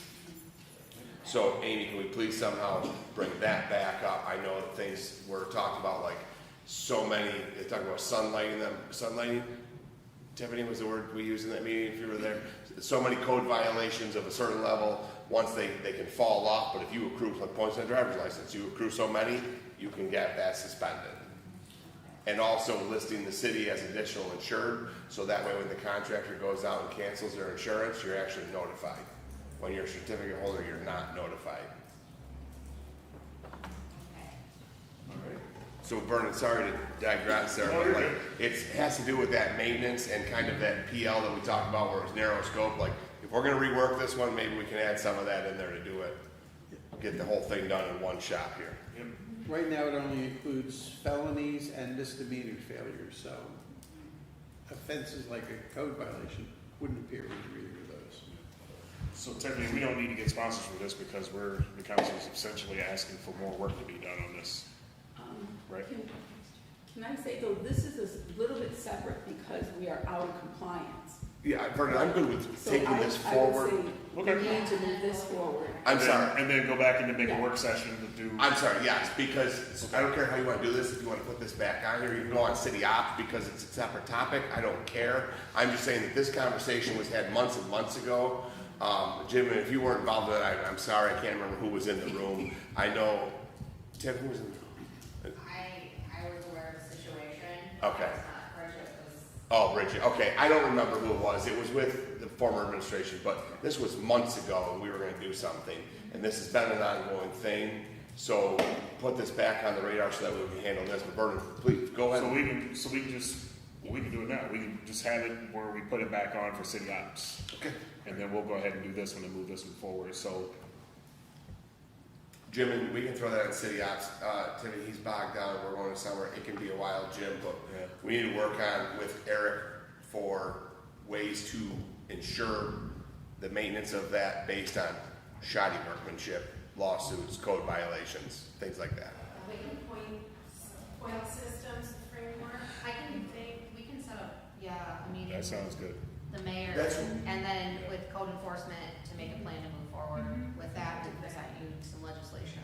I'm fine with it, as long as it's getting worked on. Yes, that was, Amy, that was one thing we talked about, was a point system for like that, like too, but also kind of telling the codes, hey, if you're driving around, like, if you know there's an active permit, go around and see if they're ready. Don't rely on them to tell you. Stop in. All right, anything else on this one? All right, I'll entertain sponsors. I'll sponsor. McCall, Forney. All in favor? Aye. Aye, opposed? All right, moving on to 54-26 to amend the City of Olean Code of Ordinance, Section 24-173, no blocking of driveways to include 1615 West State Street. I put this on, a constituent reached out to me for the driveway that comes out of where the old pit stop was. When you come out right there, there's a light right there to the right-hand side, only a few feet, and people tend to pull up and block that driveway. There was a sign there previously. There was some work done down in that area, and the sign was removed. No one knows why, how, who. When I checked with the city, there was no ordinance for that particular sign. So therefore, in order to put the sign back up, we need to have the ordinance. So that's why this was brought before the council. Any questions or comments on that one? So wouldn't it work just as well to work with Jim to move that stop bar back behind that driveway? Whichever works. Either, I mean, if you move the stop bar back though, you're talking about Yeah, we looked at the picture and you can fit a vehicle yeah. before the driveway. And my apologies. I have the pictures. I thought I sent the picture to the council. Hey, okay, my apologies. But I'm familiar with getting out of Yeah. there. I did. I didn't know, just was curious to know if you just pull the stop bar back. Yeah. Really. I will send it to the council, to make sure that everyone sees what I'm talking about. Yeah, that would be really far back. It would be. It would be a little too far back, for that one. Alright, yeah, it's not enough on me anymore. I do have the picture though. I will forward that to you guys.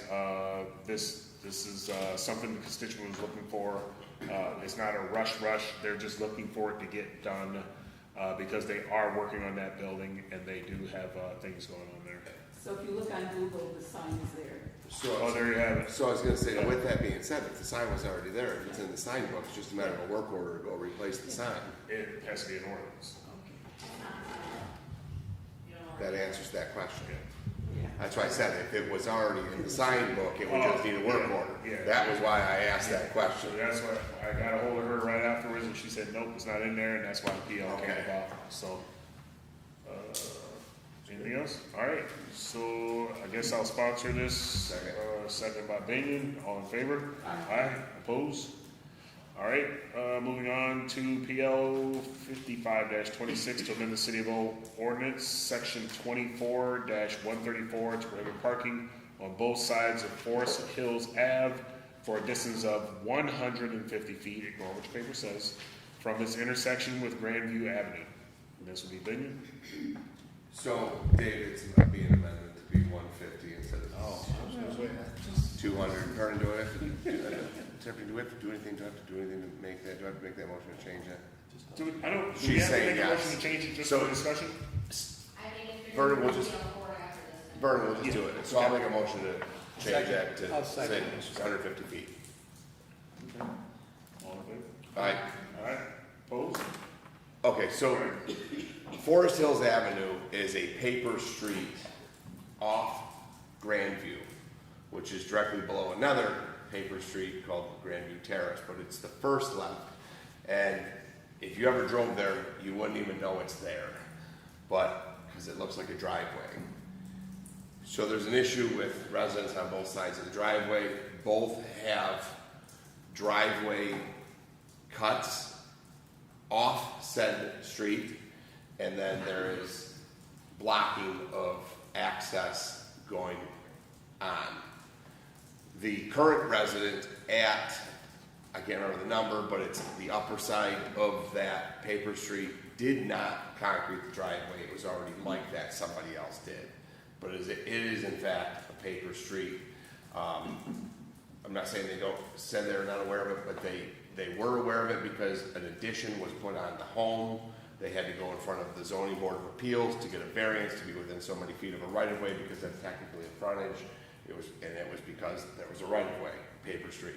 Paper streets, unimproved streets, and improved streets are your levels of streets that the city owns. A paper street does fall under the governance of us and the city of Olean. It is in fact a street. In this case, it does this.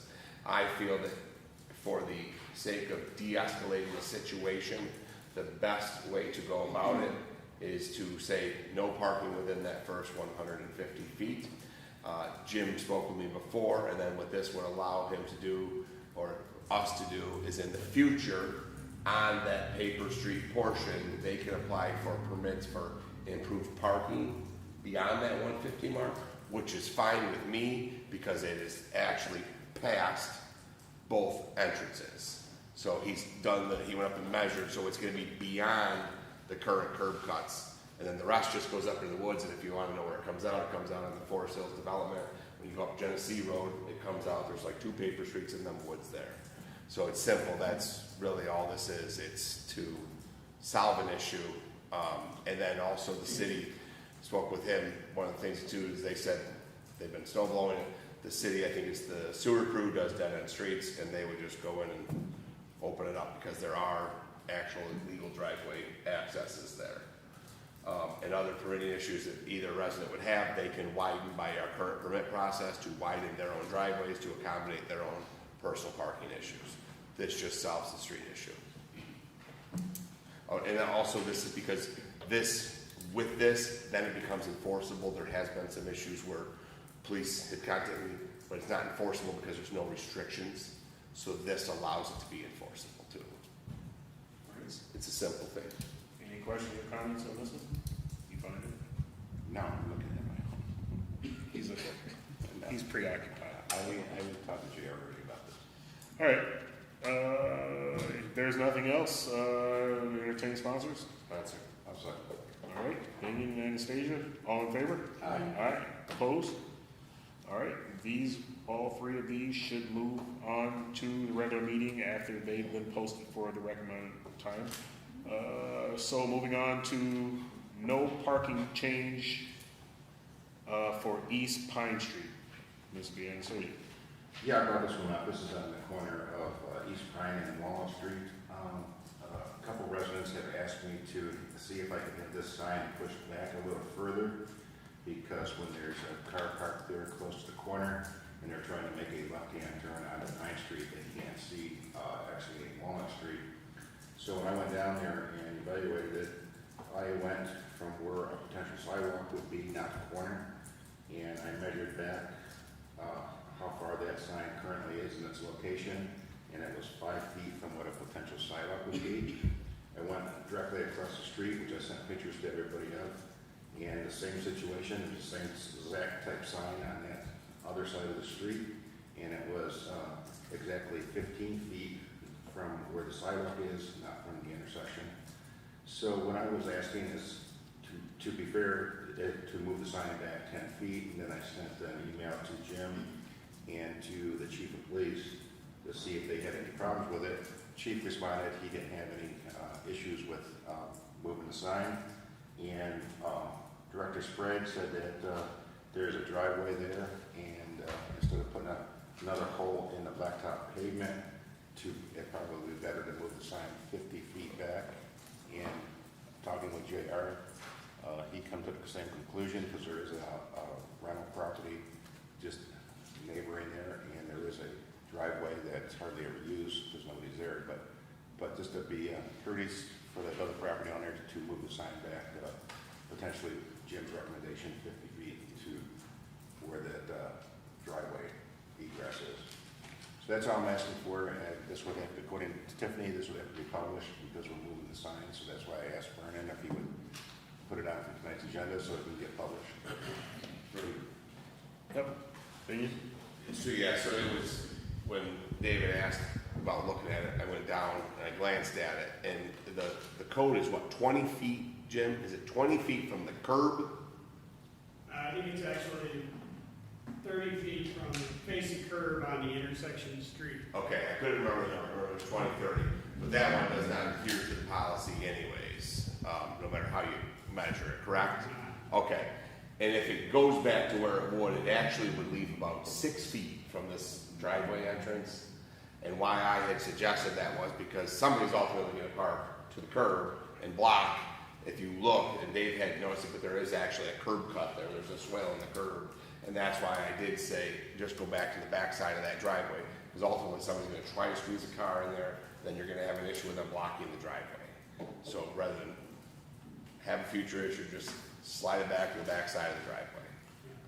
I was about to raise my hand, but Vernon? so I went down to look at the same thing for a few reasons.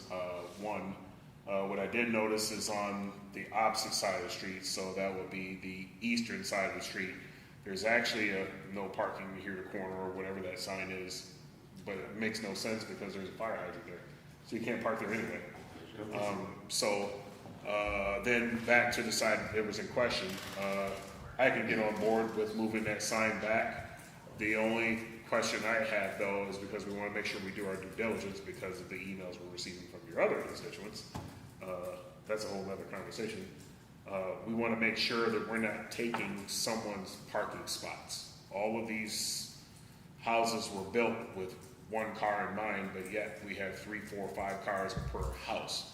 So if we're taking away 1 or 2 car spaces in the street, are these people normally using that? If they're not, who is? We want to make sure that we're not receiving letters in our emails saying, hey, you guys flubbed again.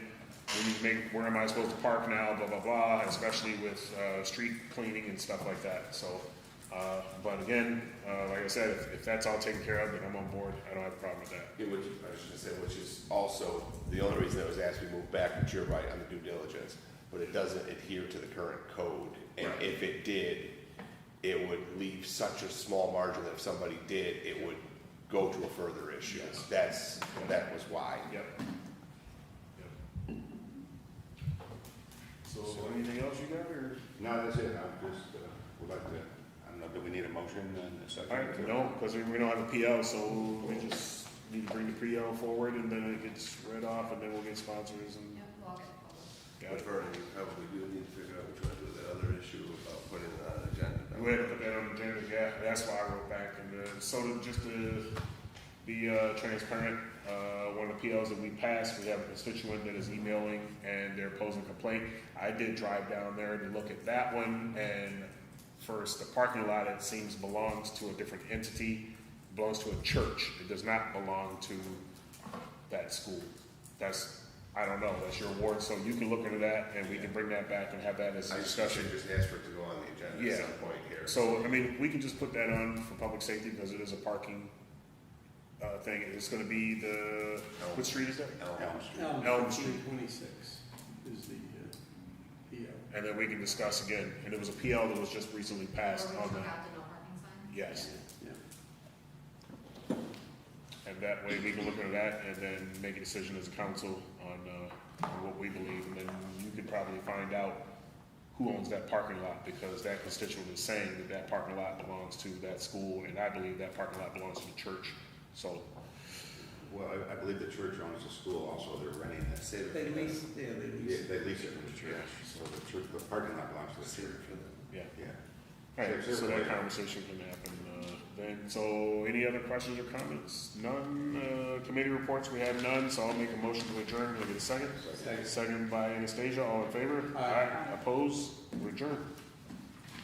Alright, I'll go over the youth and rec committee to 6:18. Please know all aldermen are present except for Alderman Crawford. I'll make a motion to approve the minutes from the previous committee meeting, to May 5th. Second. Thank you. Alderman Anastasia, all those in favor? All right. Opposed? Okay, unfinished business.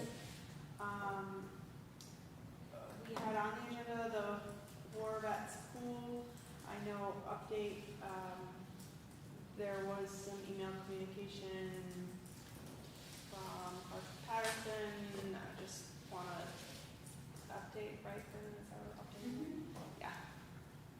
Yep, so we haven't received the quotes yet, but they're working on it. Just as the email outlined what our path forward to get a quote, that's basically where we're at. They extended an email today and said that they're working on it, and they should have it. They wouldn't have it by this meeting, but hopefully by our next meeting, we'll have more information on the assessment and a quote on the wall of the pool. And also the L-shaped winter cover. I know we discussed the cover at the last meeting, but those were drain covers. Not included in that was the winter cover, but they're gonna get a price for that.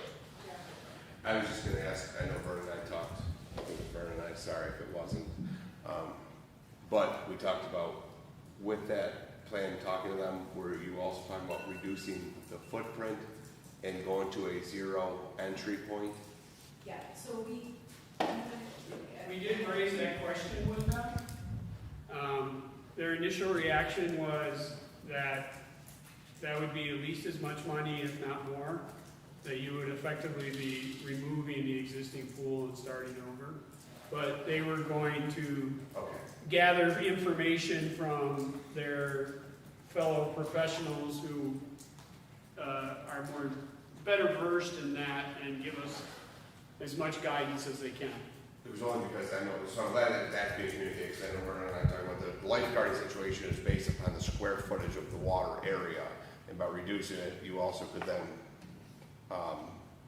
go with less lifeguards, but also with the decommissioning, I didn't realize the decommission, I don't remember the decommissioning of the wading pool was part of that, but then by doing the zero entry, I think John told me that that was part of that original bid, was decommission that. But by doing the zero entry, it effectively would give you a waiting area for younger children as well back. Which then again, my thing has always been the aquatics area where everybody of a family of age can do something and enjoy it. And then the rest would be for future conversation. So I'm just glad that that was communicated, Jim. That was the one that I wanted to ask on that. I just wanted to jump in and say, along with how Marcus Park was created to be inclusive, I think now is the time, before we get down the road, to venture in and to look into. I mean, the pool's not going anywhere. We have the money for it. We should be moving forward. But if we could reduce the footprint, if it's gonna cost the same, or if a little bit more, then why not reduce it? And then on top of that, also make it, what is it called, zero entry? I think it's referred to as a zero entry. It's Zero where- entry. It's where you can walk in, it Yes. goes from nothing to And something. where you can walk in and go to nothing. I mean, granted, the splash pad is accommodating to people with disabilities. The pool would be nice, a nice benefit, and it's good for rehabilitation, if I'm not mistaken, because you can help with muscles and stuff like that. So again, this is something that I just believe that it's just a great question to ask, to look into. I don't think the council will be opposed.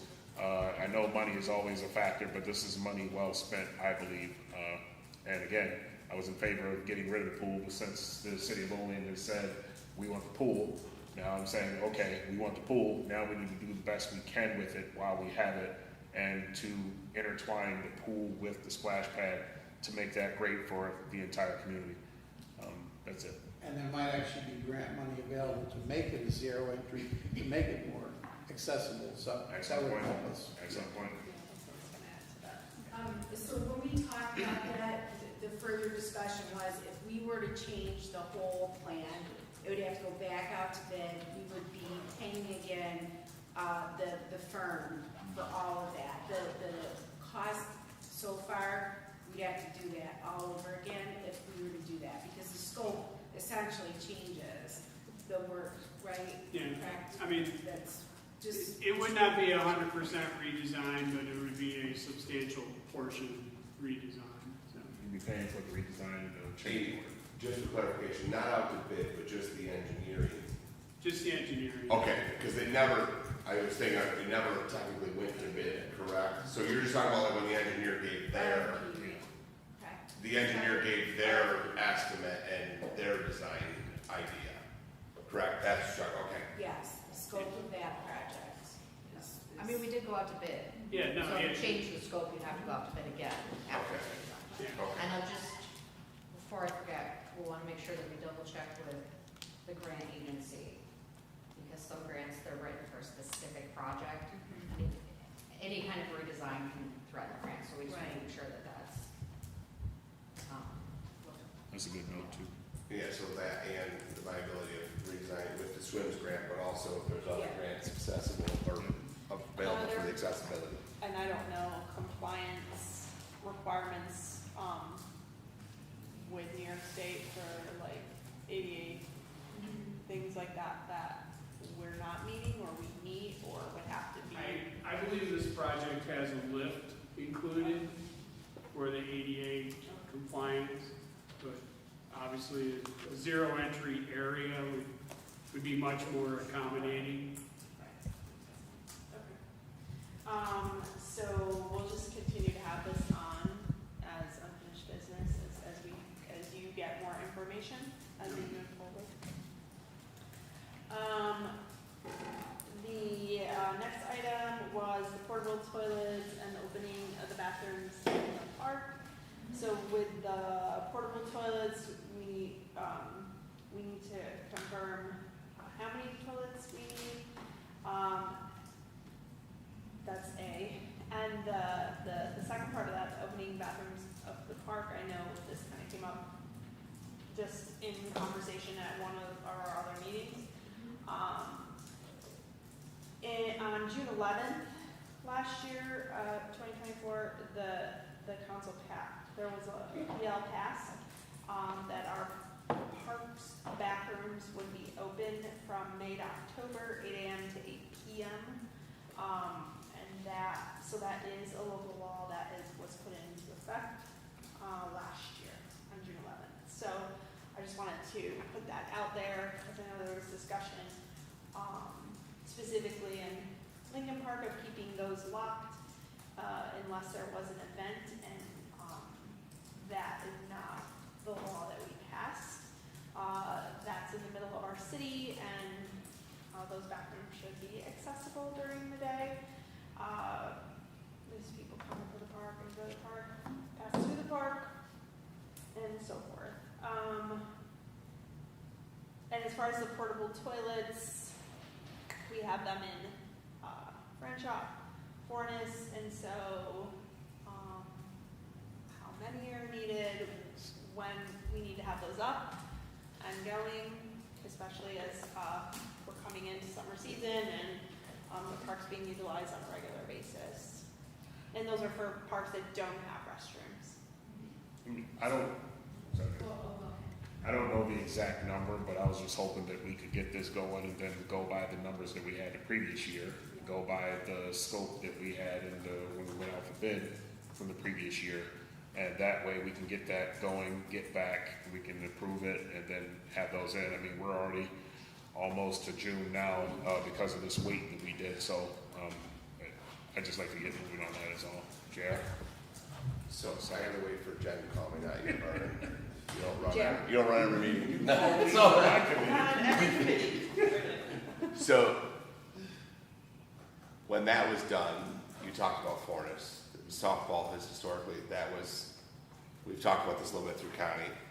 In the past, softball provided their own toilets because they did, before we had local law opening the bathroom, they were given a key that they had, access to that. They chose to rent an addition because they didn't want to walk that far. So that was a matter of their choice. So we never paid, the city never put the toilets in Fornes. Okay, Up to the point, I just want to be clarified.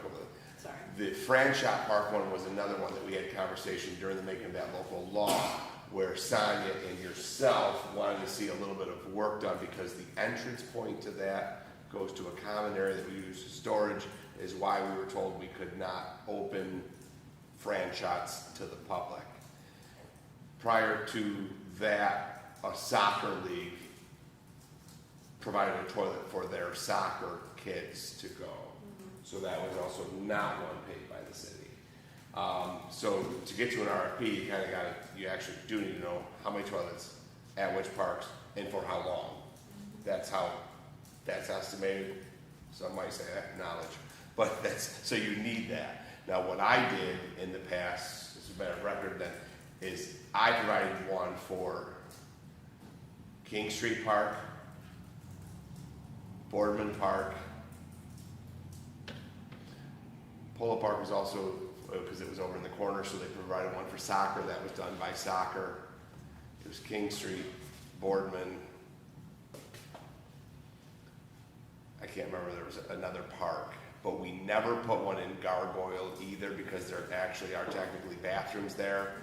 But I would advise, whether it's me and I don't care who it is, if you put one at Gargoyle Park, it will last about 2 days before it's utterly destroyed in that park.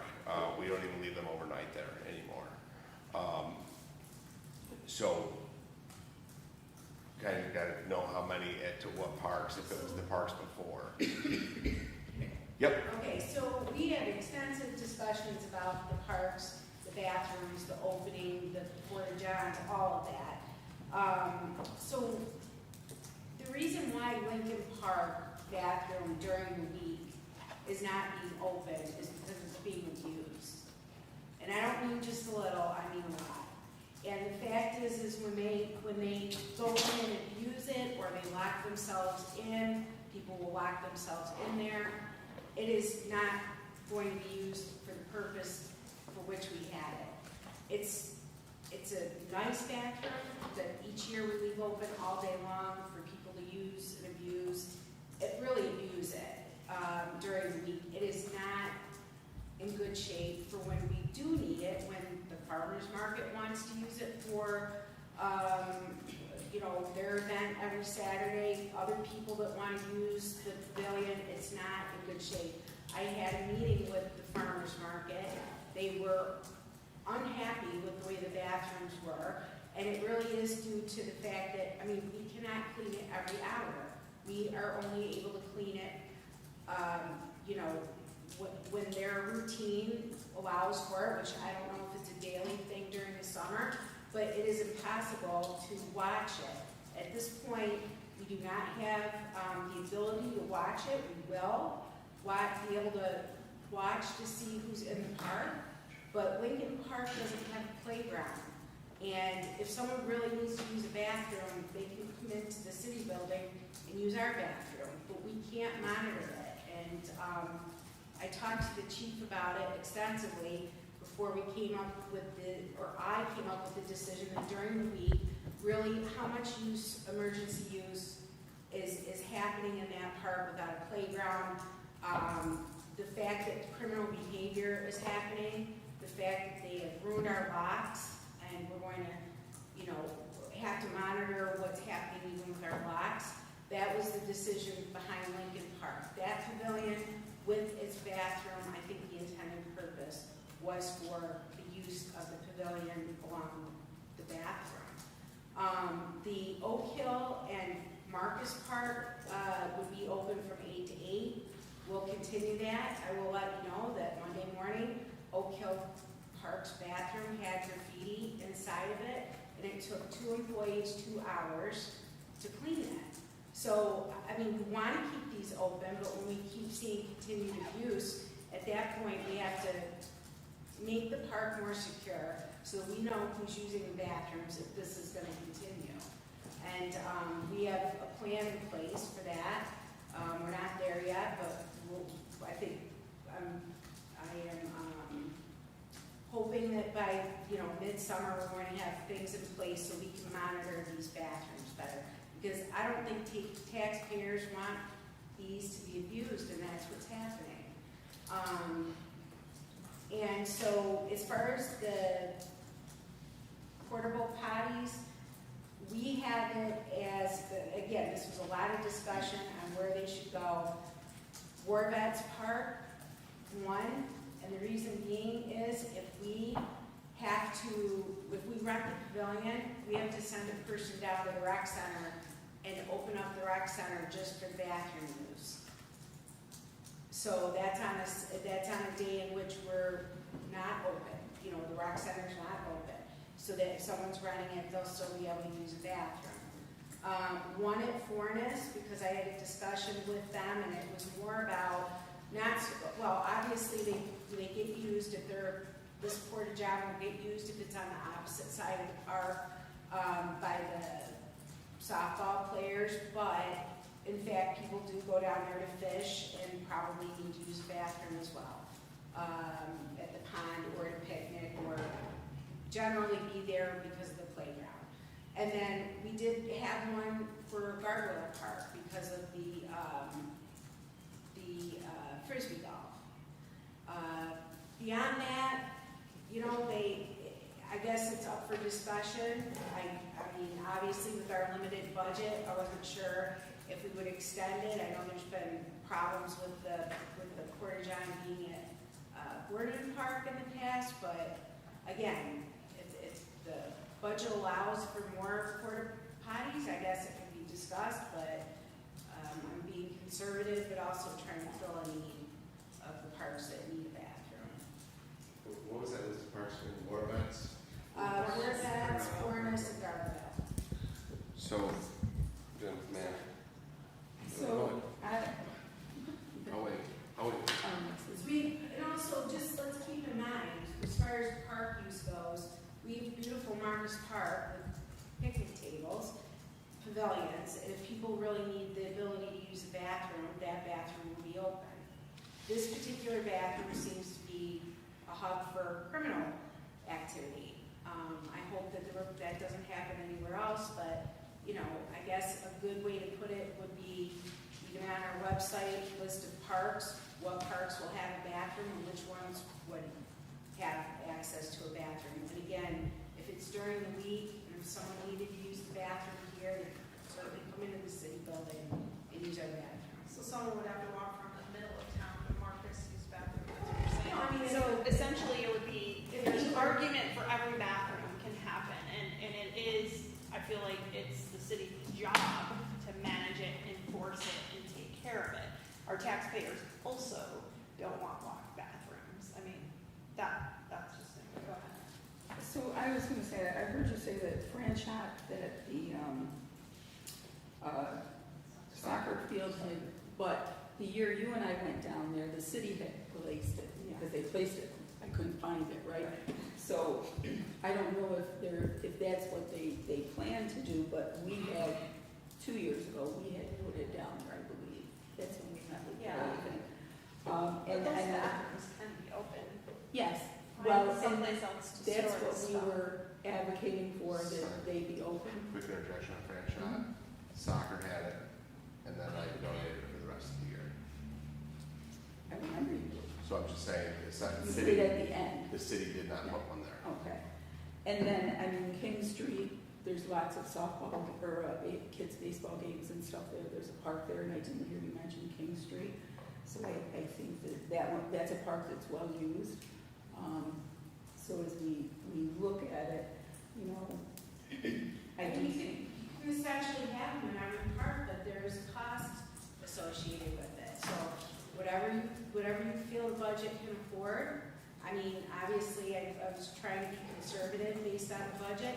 As far as the walking across town, no, what I meant was if you want to have a picnic and you need to have bathroom access and you want to pick a park, it's just like if we go to Erie to the beach, if we know that we have kids and we want to pick a beach that has a bathroom, that's the beach we pick. It's sort of the same idea, giving people the option of a park that will have the facilities open. JR had something he wanted to say. Yeah, so you talked about Lincoln Park doesn't have a playground, but then usually an adult can make it a little way. King Street Park has a playground and several children. That's why one was there. So I get your point about where, but I'm just saying to leave that off with the logic of that doesn't have a playground, but that one does. And for you guys to not put that on there, I think was just a little bit faulty, okay? Yeah, so just, but also you talked about the damage to the bathrooms and that it wasn't designed to Jen's point, as she was going there, is the city's taxpayers have paid, those parks are run about $350,000. So that was one of the points that we made previous, that we've paid for this thing to then just be locked up. And you talk about the damage, okay? You talk about the damage. I'm here to tell you that damage occurs to the portable toilet. You said Boardman. Boardman was notated because of that, because it was in plain view more often. It was become a residence. I did it.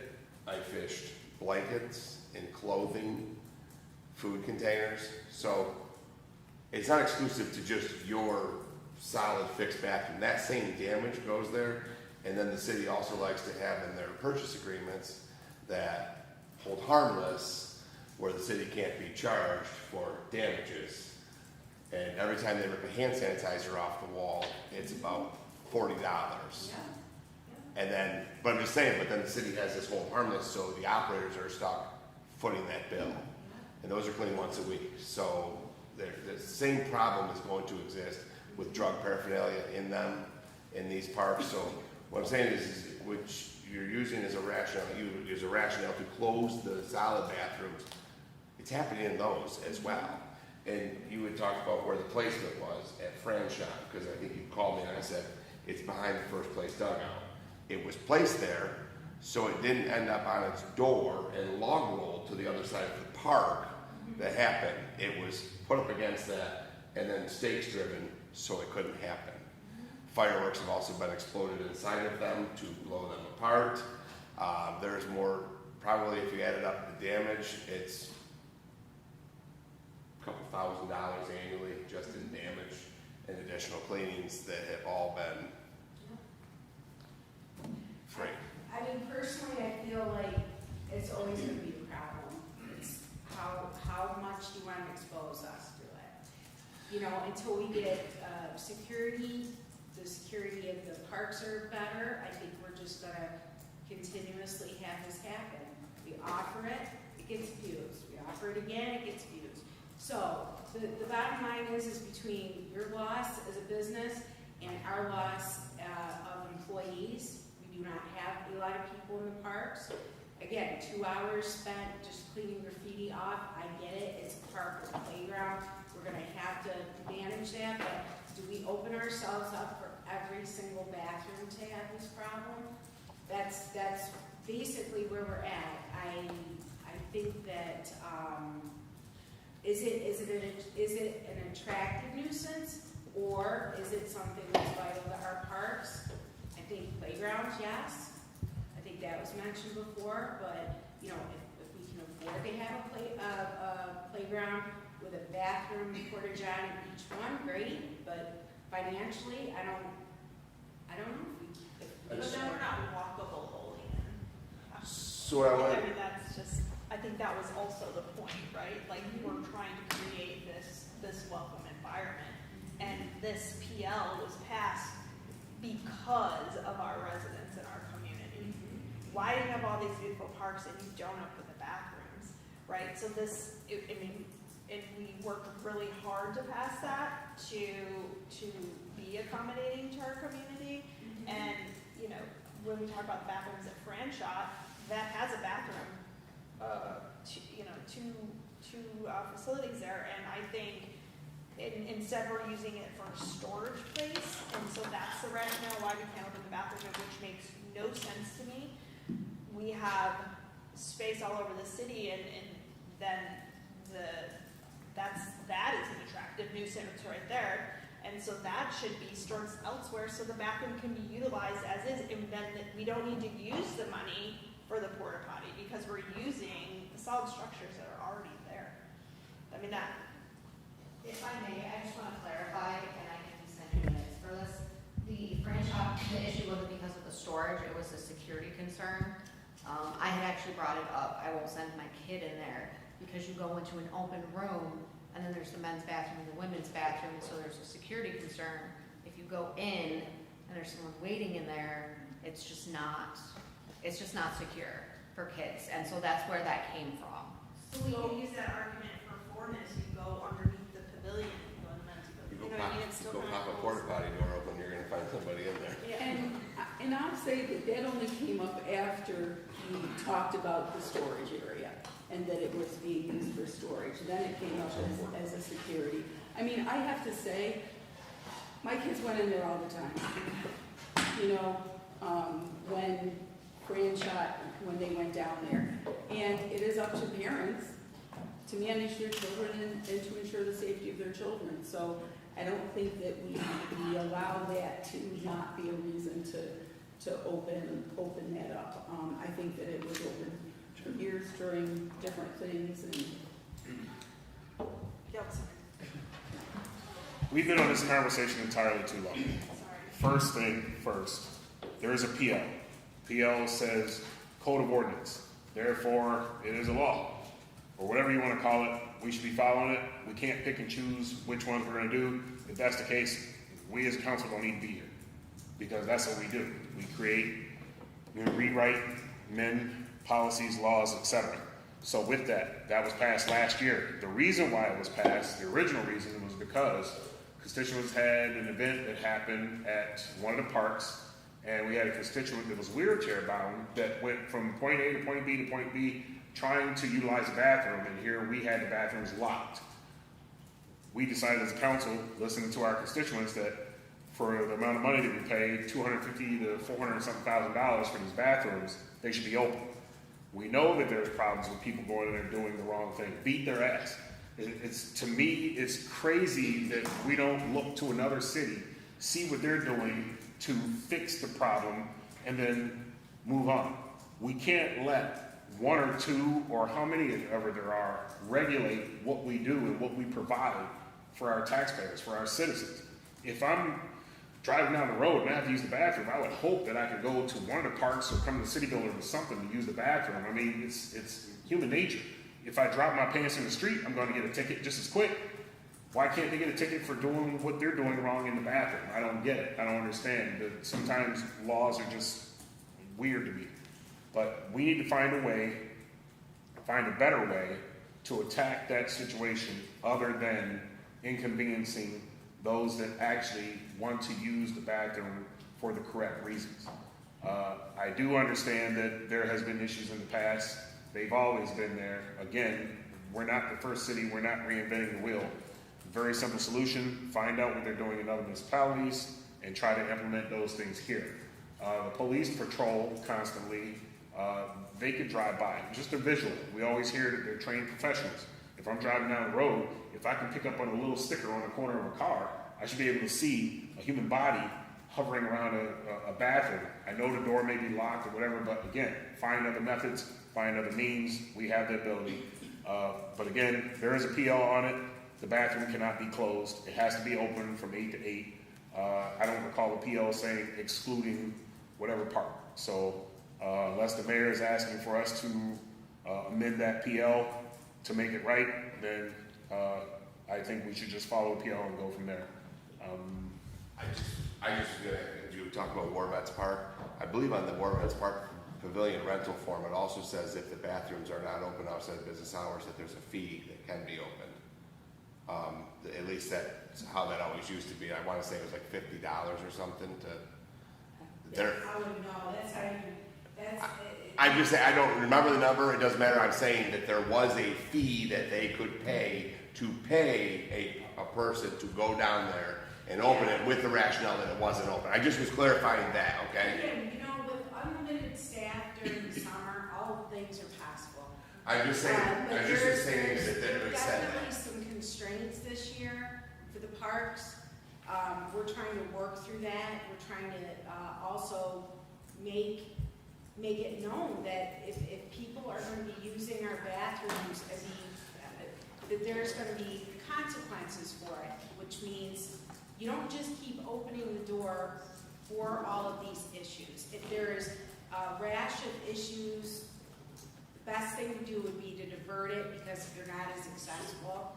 Can they be opened again? But when I'm talking to the farmers market board and they're basically paying to rent this, and we're hearing about all of these issues that we're being faced with, abuse of the bathroom, people locking themselves in the bathroom, criminal behavior happening. I mean, at some point, we have to have supervision of it until we can be better about the security of these Okay, shelters. so, but Which what are, I was, at this point, no. I mean, with all the amount of calls that we have to our parks, the fact that we haven't addressed this, which I am now addressing, is make them more secure so that people can go and enjoy them. Because the last I've heard from many people, they don't want to go into Lincoln Park anymore because of what's been happening. And you don't hear all about it, but we do. And this is an attempt to sort of control the behavior of people that don't seem to understand that the bathroom is there for use and not abuse. And so, I mean, it's great concept that we're going to leave it open, but until we have it more secured, I don't want to have to face almost every morning problems with our bathrooms. You know, there's been, the police just lock, they don't clean at 8 o'clock. The next morning, we show up and have to clean. So it's a problem. So before we did this, I called Batavia and Jamestown, and I can't remember, like 5 different municipalities. And they had all kinds of creative solutions. For example, I think it's Jamestown, they pay somebody, it's generally a retired teacher, minimum wage to lock things up at night. So there's all kinds of ways out there to kind of look. And I will tell you, each one of them did say that they had issues with it. So again, I think that, in terms of not reinventing the wheel, how do we do it? Get back on our project to look at the security cameras, right, in the parks, those kinds of things, but, We don't have security. Right, I said get back on kind of looking at that component. But I know that, Batavia and Jamestown, those two I had extensive conversations about how they managed and they keep theirs open. And again, it wasn't without issues, but. I'm sorry, I cut off JR. no, you hung up. So, you talk about this damage, but the same damage, what I'm telling you is the same damage is going to happen to the Portage. They lock themselves in there, they take up residence. So it's not solving anything. You're right, it's diverting the problem from your fixed restroom to a portable restroom. But if it's somebody else providing you the service other than me, who is capped at a $750 annual thing, you are going to get charged for all extra pump outs, all damages, and everything else. And you are in no different situation than you would be if you just went over and fixed the damage in the city-owned bathroom. All it is just where you're spending the money to. You're either gonna send it to a portable toilet operator, or you're gonna send it to a park staff to walk over there. I assure you that the same, everything you're talking about happening in those bathrooms happens in them. Congratulations, we have become a city where for the first time last year ever, all worksite toilets had to be padlocked shut in the city of Olean. That never had to be done before.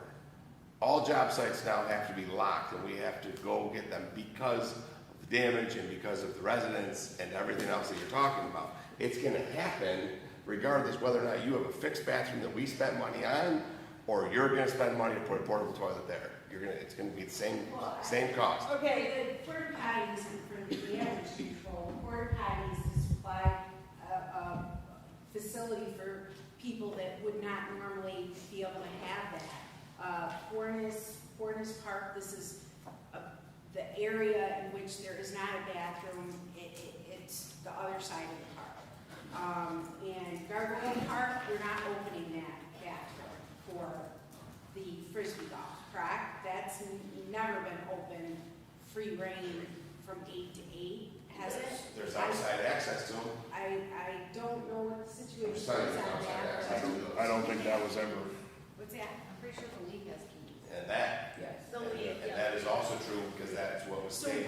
what parts do you want? Yeah, so, just to, so the opening of the bathroom parks, there's a PO, so we don't really need to decide anything on that. As far as the portable toilets, where they're needed, is, obviously King Street is a usable, or high-use park.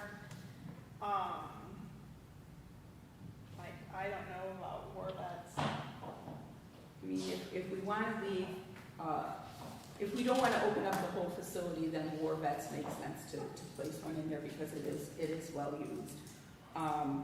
You know, Franchot, I think that we need to have that larger discussion about, it probably won't happen timely for this year, but the space that we have and making that usable.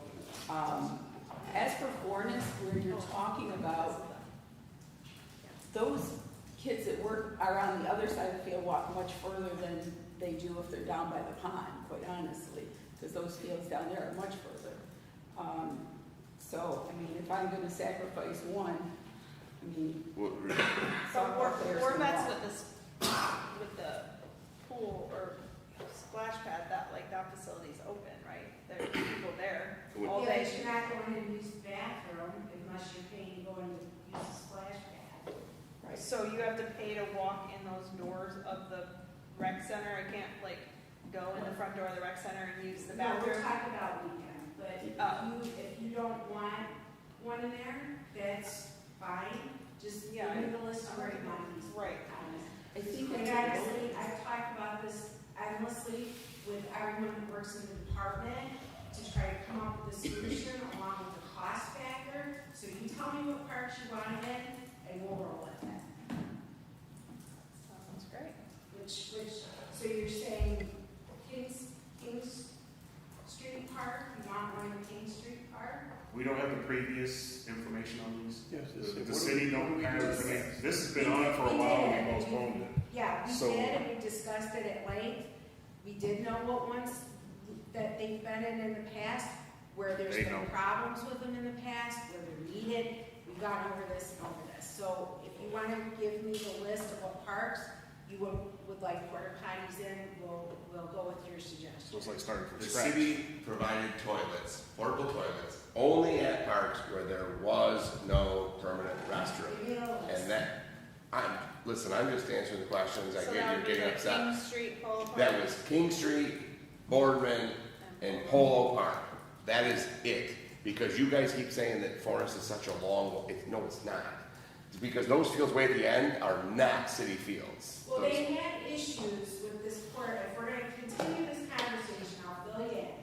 They had problems renting their bathrooms, you know the problems they're having at these fields. They were claiming that the public, not just their teams, were using the bathrooms. Okay, so in an attempt to, be able to give people bathroom use on the other side of the park, instead of where we normally open, this was, I guess, consolation for making sure that we're providing for everyone that needs use of it. Now, if you don't want one there, then we will leave the bathrooms open and leave it as is. I will let the league know that there won't be an additional bathroom. But if you'd like to have King Street, Boardman Park, and what was the other one? Polo? Okay, so those three are the ones that you would like to have. It was great. And let's just clarify that Forest Park thing, they have always rented that, and when they have come, because you're right, I would have very big knowledge on this. They were always told that they could lock that because they rented it. The softball commissioners chose to not lock it and said, well, other people are gonna use it in the park.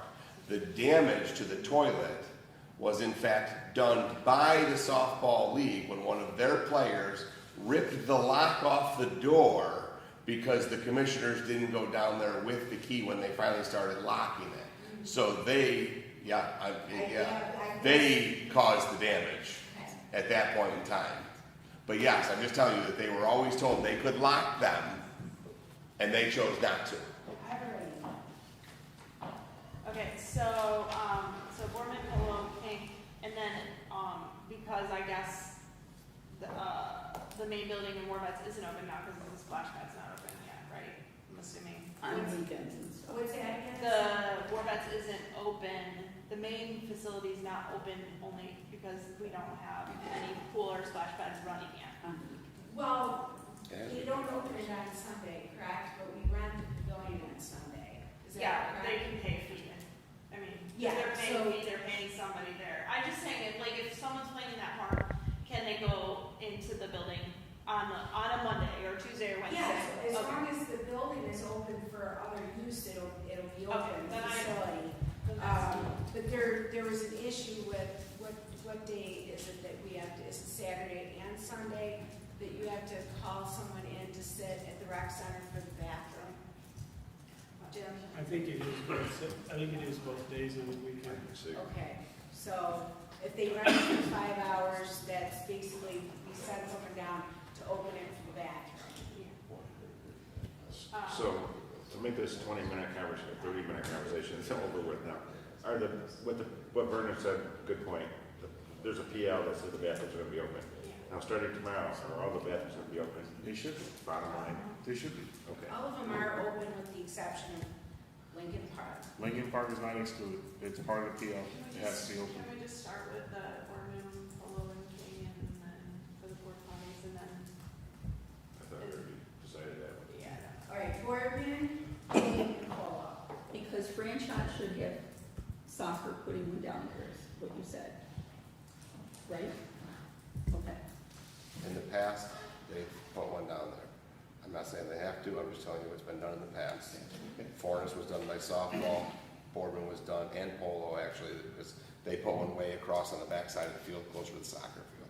All right, so we gotta move on, sorry. Oak Hill Park landscaping. So that's probably me. So everybody knows the ongoing saga ever since I've been on the council with trying to get that done and just trying to. So we have, as we know, we have dollars left over from Oak Hill, and we would like to dedicate part of that. The only thing that's stopping us is having a plan to be able to do that piece. I know that Dr. Olaki had before come up with a plan. At this point in time, quite honestly, I'll put stones there, anything, but I think it should be simple and easy to maintain. And if we could come up with a plan, we could probably even have a community project to get it done if we needed to, which I would be happy to encourage and spirit people to do that. But we just need a plan and a dollar amount to then vote on. the past half dozen times we talked about this, the plan was to try to move to a hardscape. Yeah, that's. And because it costs more up front, but it's low maintenance, it does not require anything. If it's all rocks, weeds and stuff, will literally just blow right over it. You can take a blower, blow right over it. It's simple. So all we need is a plan from the city to hardscape it, get a quote, and present it to the council so we can move on from this saga. This has been one that, like some of the other stuff, we keep mentioning it, and just kind of just goes over the head, and we end up talking about it again. So we have, Jim and I talked about it, we have a plan. Jim, do you wanna reiterate what we're gonna attempt to do? Excuse me. So, yeah, the mayor and I have had a couple of conversations about the hillside and Oak Hill Park to the south of the stairwell, I guess. And I guess sort of half hardscape, but with still some vegetation. Conversations have centered around a short retaining wall or perhaps a couple, depending on how we need to do the steps, so that we could take the curse off of the grade and make it easier to maintain for the park staff. My latest idea is we are finishing up Marcus Park, and through that project we do have a relationship now with a landscape architect. But I thought I would talk to Ms. Vendura and see if she could just pass by there, take a look at it, so that she and I can have a conversation about how do we sort of scope out what it is we're really asking for. And then, I guess then the next conversation is it formal enough that we need to secure the services of a landscape architect to design it? Or is it something we just wing it? You know, I guess we can go about that a couple of different ways. But right now I'm thinking dry stack, retaining walls along the sidewalk, pretty short. And then, you know, I guess going up from the dry stack, retaining wall, once you backfill it, you can have a conversation if you just want it hardscaped. We can stone it or we can plan it, whatever. But, and I have also got our park staff involved in that conversation, although I haven't got any real feedback from them yet, so. So can we bring this back around like in a month, just to, like, any updates that you, if that person, you're the plan, in a month, like based on your conversations with the landscape architect, and then we're, Okay. how much it's gonna cost, or I know it won't be like an official bid or anything like that, but just, is it Right. affordable, I guess, with the funds that we have? We had It should $200,000, most so definitely be I affordable. think we're okay there. Okay, And it should be something we should be able to get completed this year, yeah. literally. All right. Okay. The next is Franchot Park. And I know we kind of did something, then winter happened. So just kind of update on next steps of where we're at there. We've not really made any progress on continuing to install the aspects of the Franchot Park plan. Most of the crew that would be doing that work, the first thing that we had talked about that we were going to tackle was the walking path, making the corrections to that. Right now that crew is on the street, patching streets. So. I did get, though, honestly I haven't even looked at it yet, but I got an email today about the new parks signage. So the crew is working on some of those items. Yep. So, and also, I've been down there several times, and we assessed it. It needs roofs on pavilions, for starters. So we were thinking of getting, you know, a quote, or, I guess, referral for a quote, on what that cost would be. It's too big for us to do it. We've already checked into that. Doing what? A metal roof. A metal roof. The roofs Okay, are sure, not sure, good on sorry. the pavilions. That's for starters. And as Jim said, the walking path is there's some low spots, but that's a whole other topic. That there's a drainage issue there. There's like a little stream that runs through there. If you were to do it right, you probably should have a little bridge instead of just the walkway going low.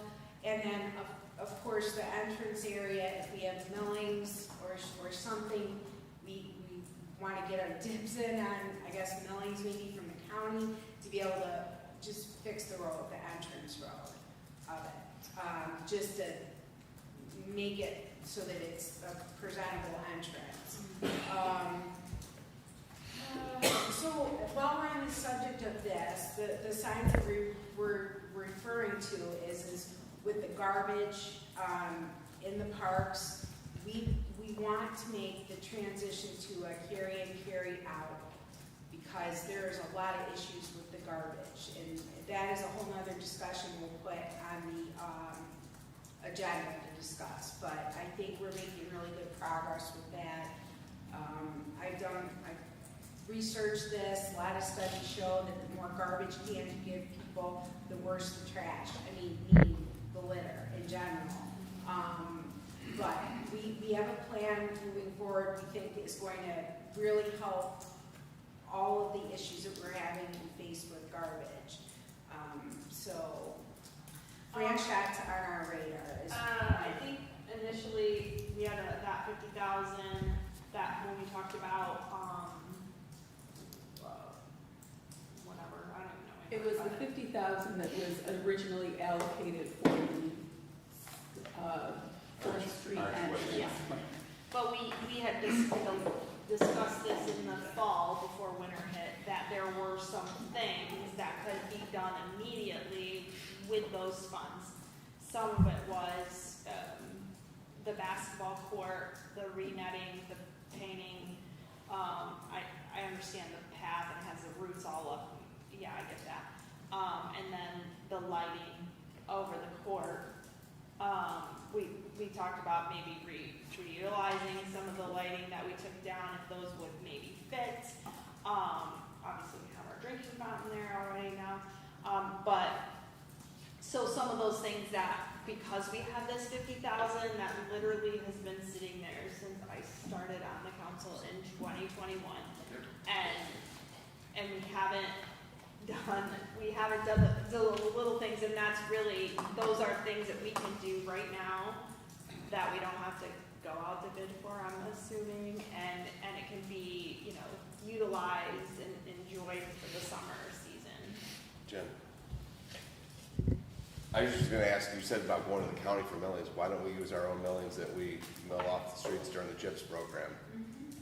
I just was asking, you said go to the county, then we have a mile At now. one time, the county gave us the story, or they gave us some millings, Oh. you know, but one way or another, we should be able to at least come up with a plan for that.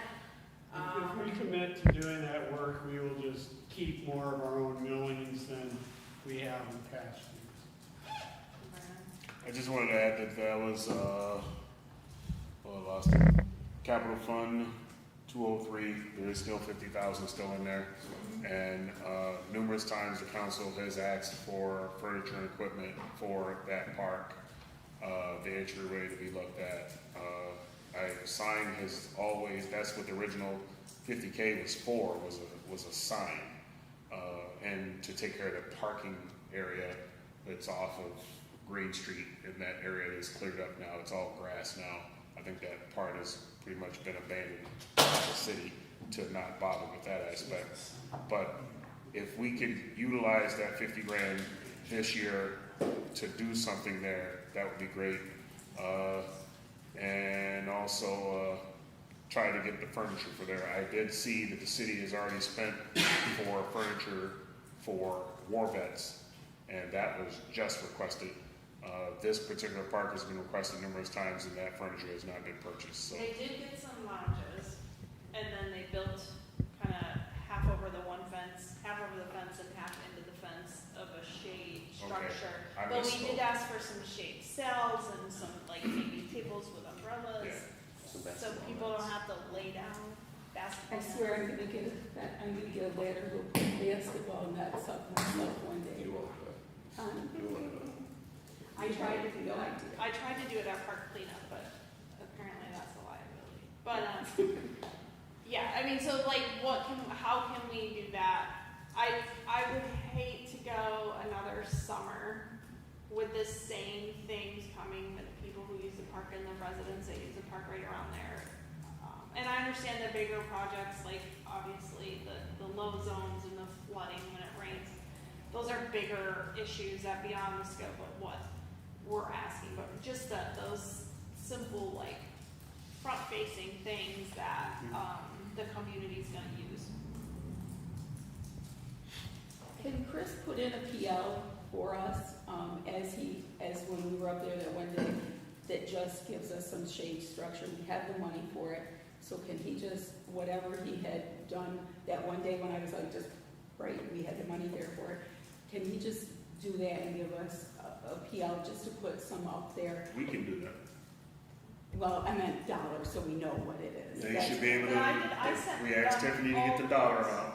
I sent quotes, of commercial things and pictures that were used in other parks and communities of things that's similar to us. In all honesty, I think we've been waiting on the city to do it for a long time. We need to just create a PL. I mean, So Did- let's put in a PL for, the information can be obtained. Now that you're telling me the list of things, I don't know as if you have to do that if the money's already set aside. Let me look and see what we have for information about that. Maybe DPW has the file of things for it. And we'll, like I said, we've gone down several times to try to figure out where we're starting. And of course, they always, this would be typical, I guess, of any park maintainer. They're gonna give us the big ticket items first. This needs a roof.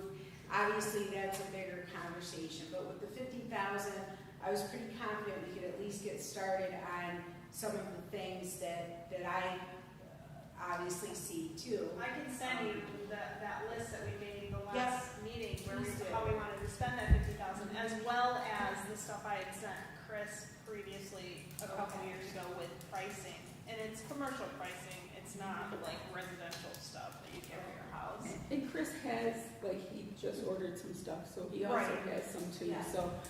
But for goodness sakes, if we could just put up basketball nets, Okay. I think Or strike the everyone who goes basketball down court. there would appreciate it. I mean, if I bought 2 backboards, I could donate them, right?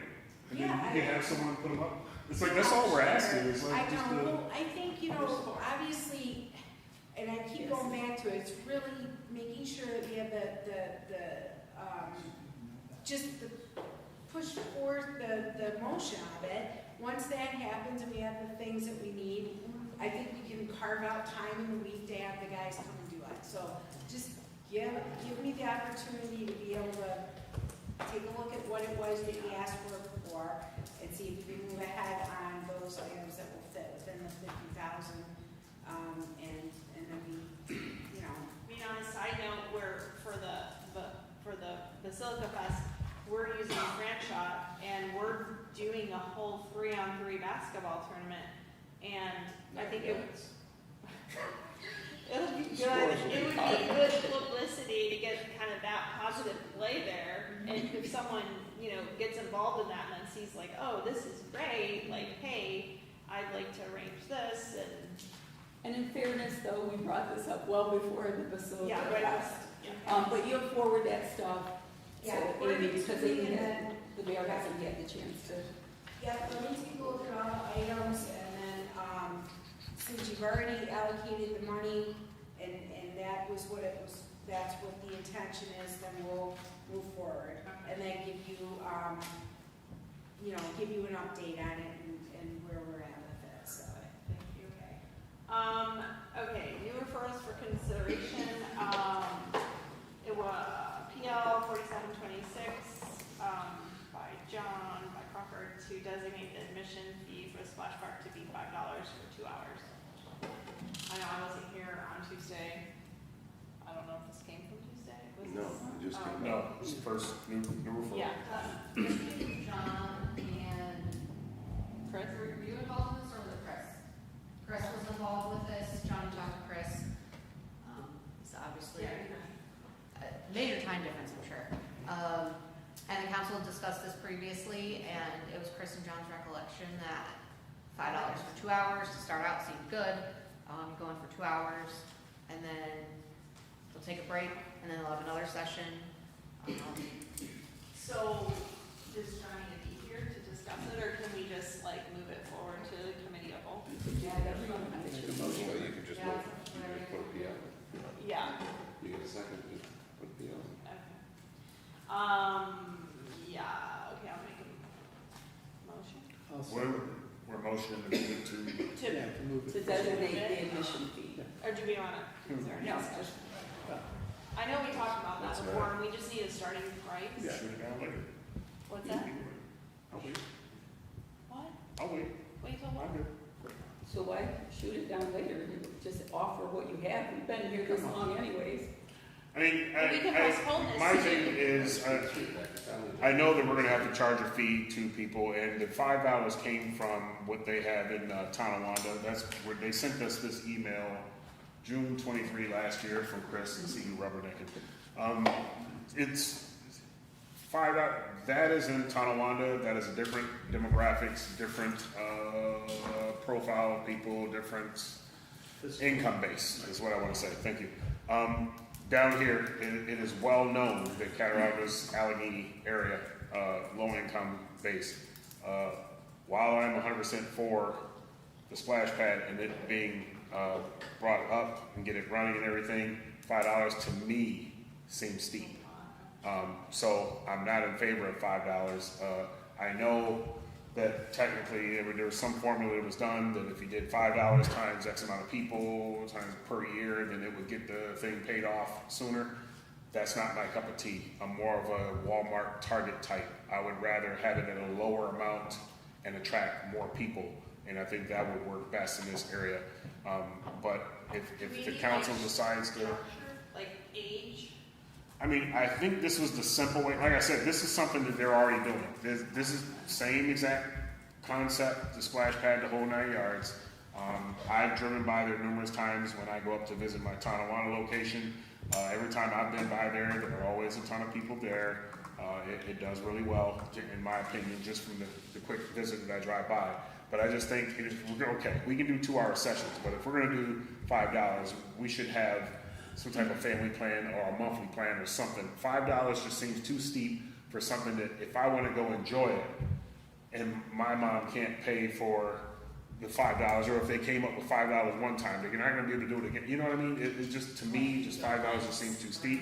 But I get it, if that's what the council wants to do, I'm just 107, so, but I would definitely be a no if it's $5.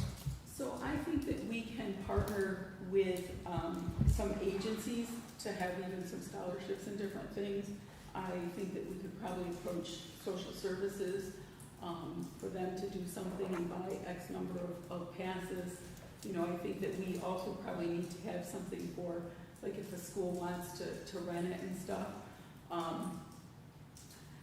I think $5 is probably an okay place, but I do think having a family plan too, right? Because if we're gonna say $5 per person, then, if we have a family of 4, or something, I do think so. Maybe, since we're not opening right this minute, maybe we could pull back Yeah. and then have that discussion and see if we could partner with some other agencies too. Because I also think, I'm sorry, age-wise, make plays a difference, right? I'm not gonna pay, for under, yeah, like as under two, yeah, you know, that, whatever, that would even come, under two, yeah. or whatever, I don't know. So, This does Isn't that have, sponsored, isn't that sponsored by a company as well? Haddock? this was sponsored by Pat, actually, to get the naming rights. But it does state children under 2 are free, children 8 and under must be accompanied by an adult, walk-ups are welcome, they encourage registering online, and they have numerous hours, to include weekends. And I don't see, it just says 2-hour session, $5 with access cards, $7 without. Oh, I'm sorry. Then there's a whole, like I said, this email was sent on June 23rd from Chris. So it does have other information in here for the season dates, fees, online reservation, sensory friendly day, which I think we should mimic, private rental fees, etc. I could see $5 for a walk up, but I think a family plan, a weekend plan, if you just come to town and want to go, charge you $5. But yeah. I was just gonna, how many 2-hour sessions are they playing in a day? I don't even think the hours have been worked out, but we're already working on a fee for, I mean, I don't know. It's, according to Chris, 3 sessions a day, 2 hours, break, 2 hours, break, 2 hours. Okay, Okay. so 3 2-hour So sessions. starting at probably 12 then. So I was just could gonna we say- have just a small committee, which Jen and I could be on, with maybe Chris and somebody else to come up with, take a look at that, come up with fees and bring it back? But there was also, the question I was gonna ask was, before there was the talk on the online reservation system, Yes. is that, do you have that capability right now? I know we talked to him, but I don't. So the IT guy's shaking his head no, so you talked about using something that never then came Right. into any planning. So we don't even know if we can. You're ready to open it and you don't even have the online reservation system. I like your idea. So you are gonna be all walk-ups to a capacity point, so. All right, so But- we're gonna not move this forward, and postpone it, that's the right word, and, Just be on for unfinished business. yeah, unfinished business. Well, not You're long. about to open, so you better be on the next So- committee. Committee, Yeah. What's that, 2 weeks? 2 weeks. Yeah, you're- 3 weeks, okay. So we'll need to get with Chris and maybe the mayor or whoever she wants to come up with the structure Yeah. then. And like, and some, I mean, like Joe hasn't seen that, doesn't not have that information that we were sent either, so just to make sure we can, just have a little more detail than $5. In all actuality, this is John's baby. He's out of country, so. Vernon, Yeah. Vernon, can you send me that, a copy of the electronic version? Well, we could zoom him in for a meeting. Make a motion to postpone I'll to make the a next meeting, right? I'll make a motion to postpone to next committee meeting. Second. All those in favor? Aye. Okay, and then we'll just come back with additional details.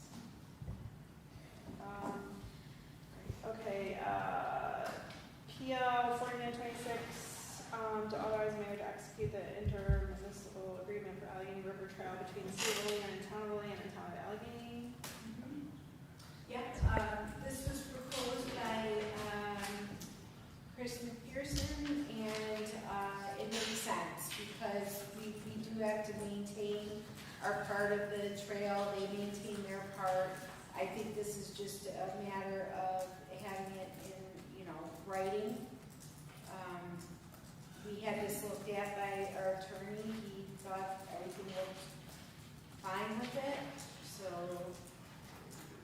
up for discussion, or if there is none, I just guess I need the, okay to sign the contract.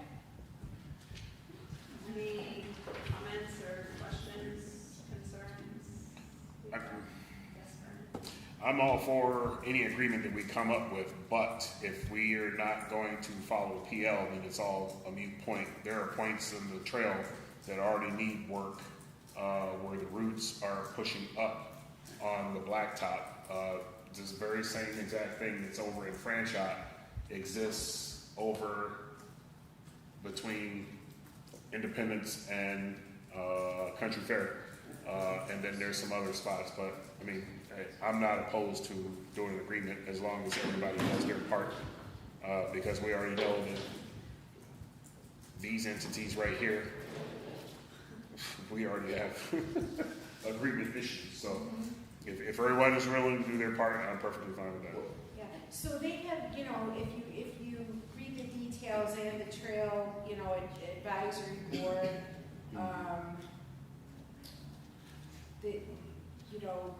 there's spending that's done through this board when there has to be repairs, maintenance.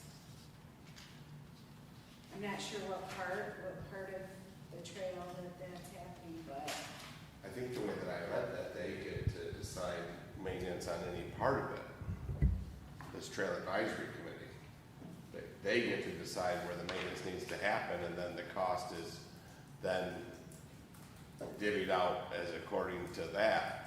I think Joe's gonna touch on the not equal representation in there, and I mean, Is that based on the distance of the trail in each, you know, Allegheny Town has 3, 2 for the city and 1 for the town of Olean?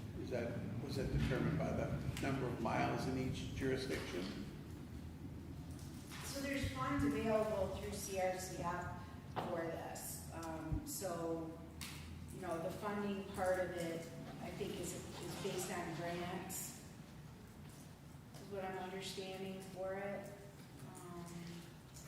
I know for the numerous times in the past that I've inquired about doing certain things on the trail, the previous administration has always said that that's not our responsibility, or we're not, we don't partake in that. So, and there's been numerous things. So, and then there's been liability questions that would pop up with some of the things that were brought up. So, again, if there is something where there's an agreement between the 3 entities, I wouldn't be opposed.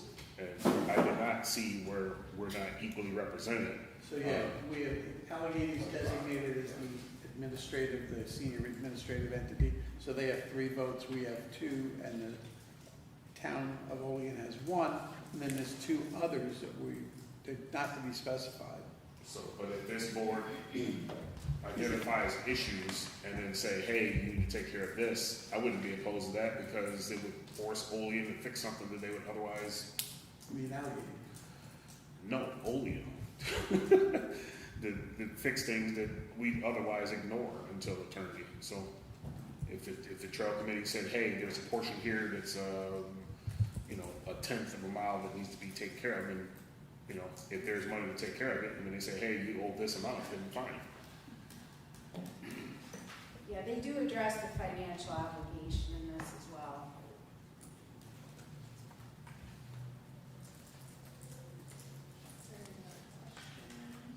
I don't know if you saw that, Vernon. that's what I'm saying. Is that the portion of I mean, that predates us, so I mean, On the 3rd page, no financial obligation implied, general terms and conditions, nothing in this agreement shall be construed as obligating any of the parties to spend or involving any party in any contract or obligation for future payment of monies in excess of appropriations authorized by law. And it goes on from there, so.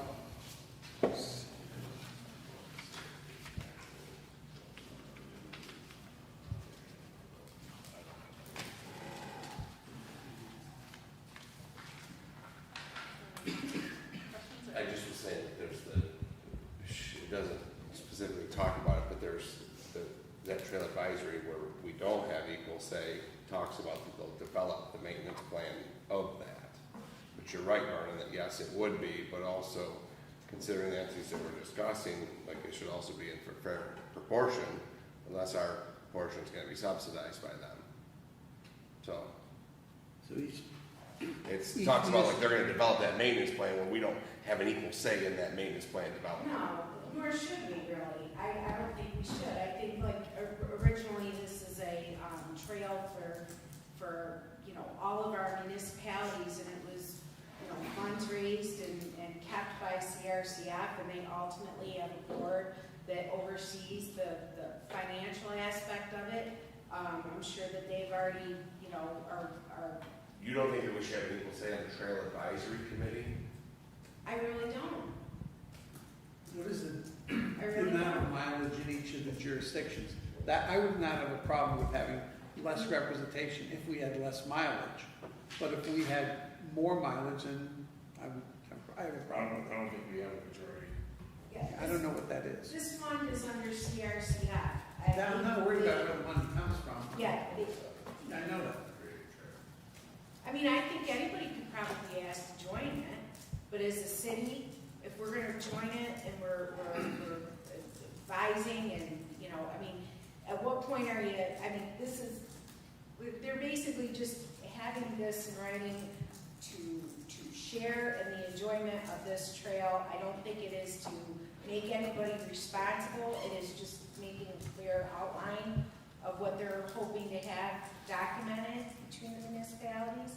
And as we expand the river trail from other parts of the state, it's nice to have our own, you know, contract established, but the way I read it, I mean, and for how many years have they been running the trail, I think they're doing an amazing job, but to have a say, I don't know what say we would like to have. And that's what I was about to say. I'm not Again, sure. the previous administration, we did not have anything to do with But that. number It was two- just. Number two specifies that each municipality agrees to provide basic maintenance for that portion of the trail located within its municipal boundaries. And then further down it says, nothing in this agreement shall be construed as obligating any of the parties. Which is it? I mean, they're exact opposites. Which is it? This is horrible. Horribly written. I mean, well, basically, you know, there's wood on the trail, there's a tree blocking the path, but if you're talking about asphalt, that's not gonna be our responsibility to Basic repair. maintenance shall be defined by the Trail Advisory Committee, which we have a minority interest in. All right, I mean, guys. I agree with this in principle, I just don't like the way it's written. So let's postpone it. Yeah, why? Can we just move it forward and vote on it? I don't know. We can move it forward and vote on it if it doesn't pass, then request that it get rewritten, or have the, you said the city attorney has already looked at it? So, our city attorney has already looked at it, and we've identified language issues. We can So send it. go ahead and put sponsors to it, have it go back to the lawyer, that way we can go ahead and identify that part of it. They can get that worked out before,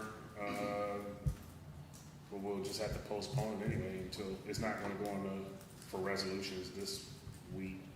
Right. We're just providing sponsors to show that we'll support it, but we need, So we support the principle of it, there's just language issues in the contract. yes, that we're not So, agreeing with.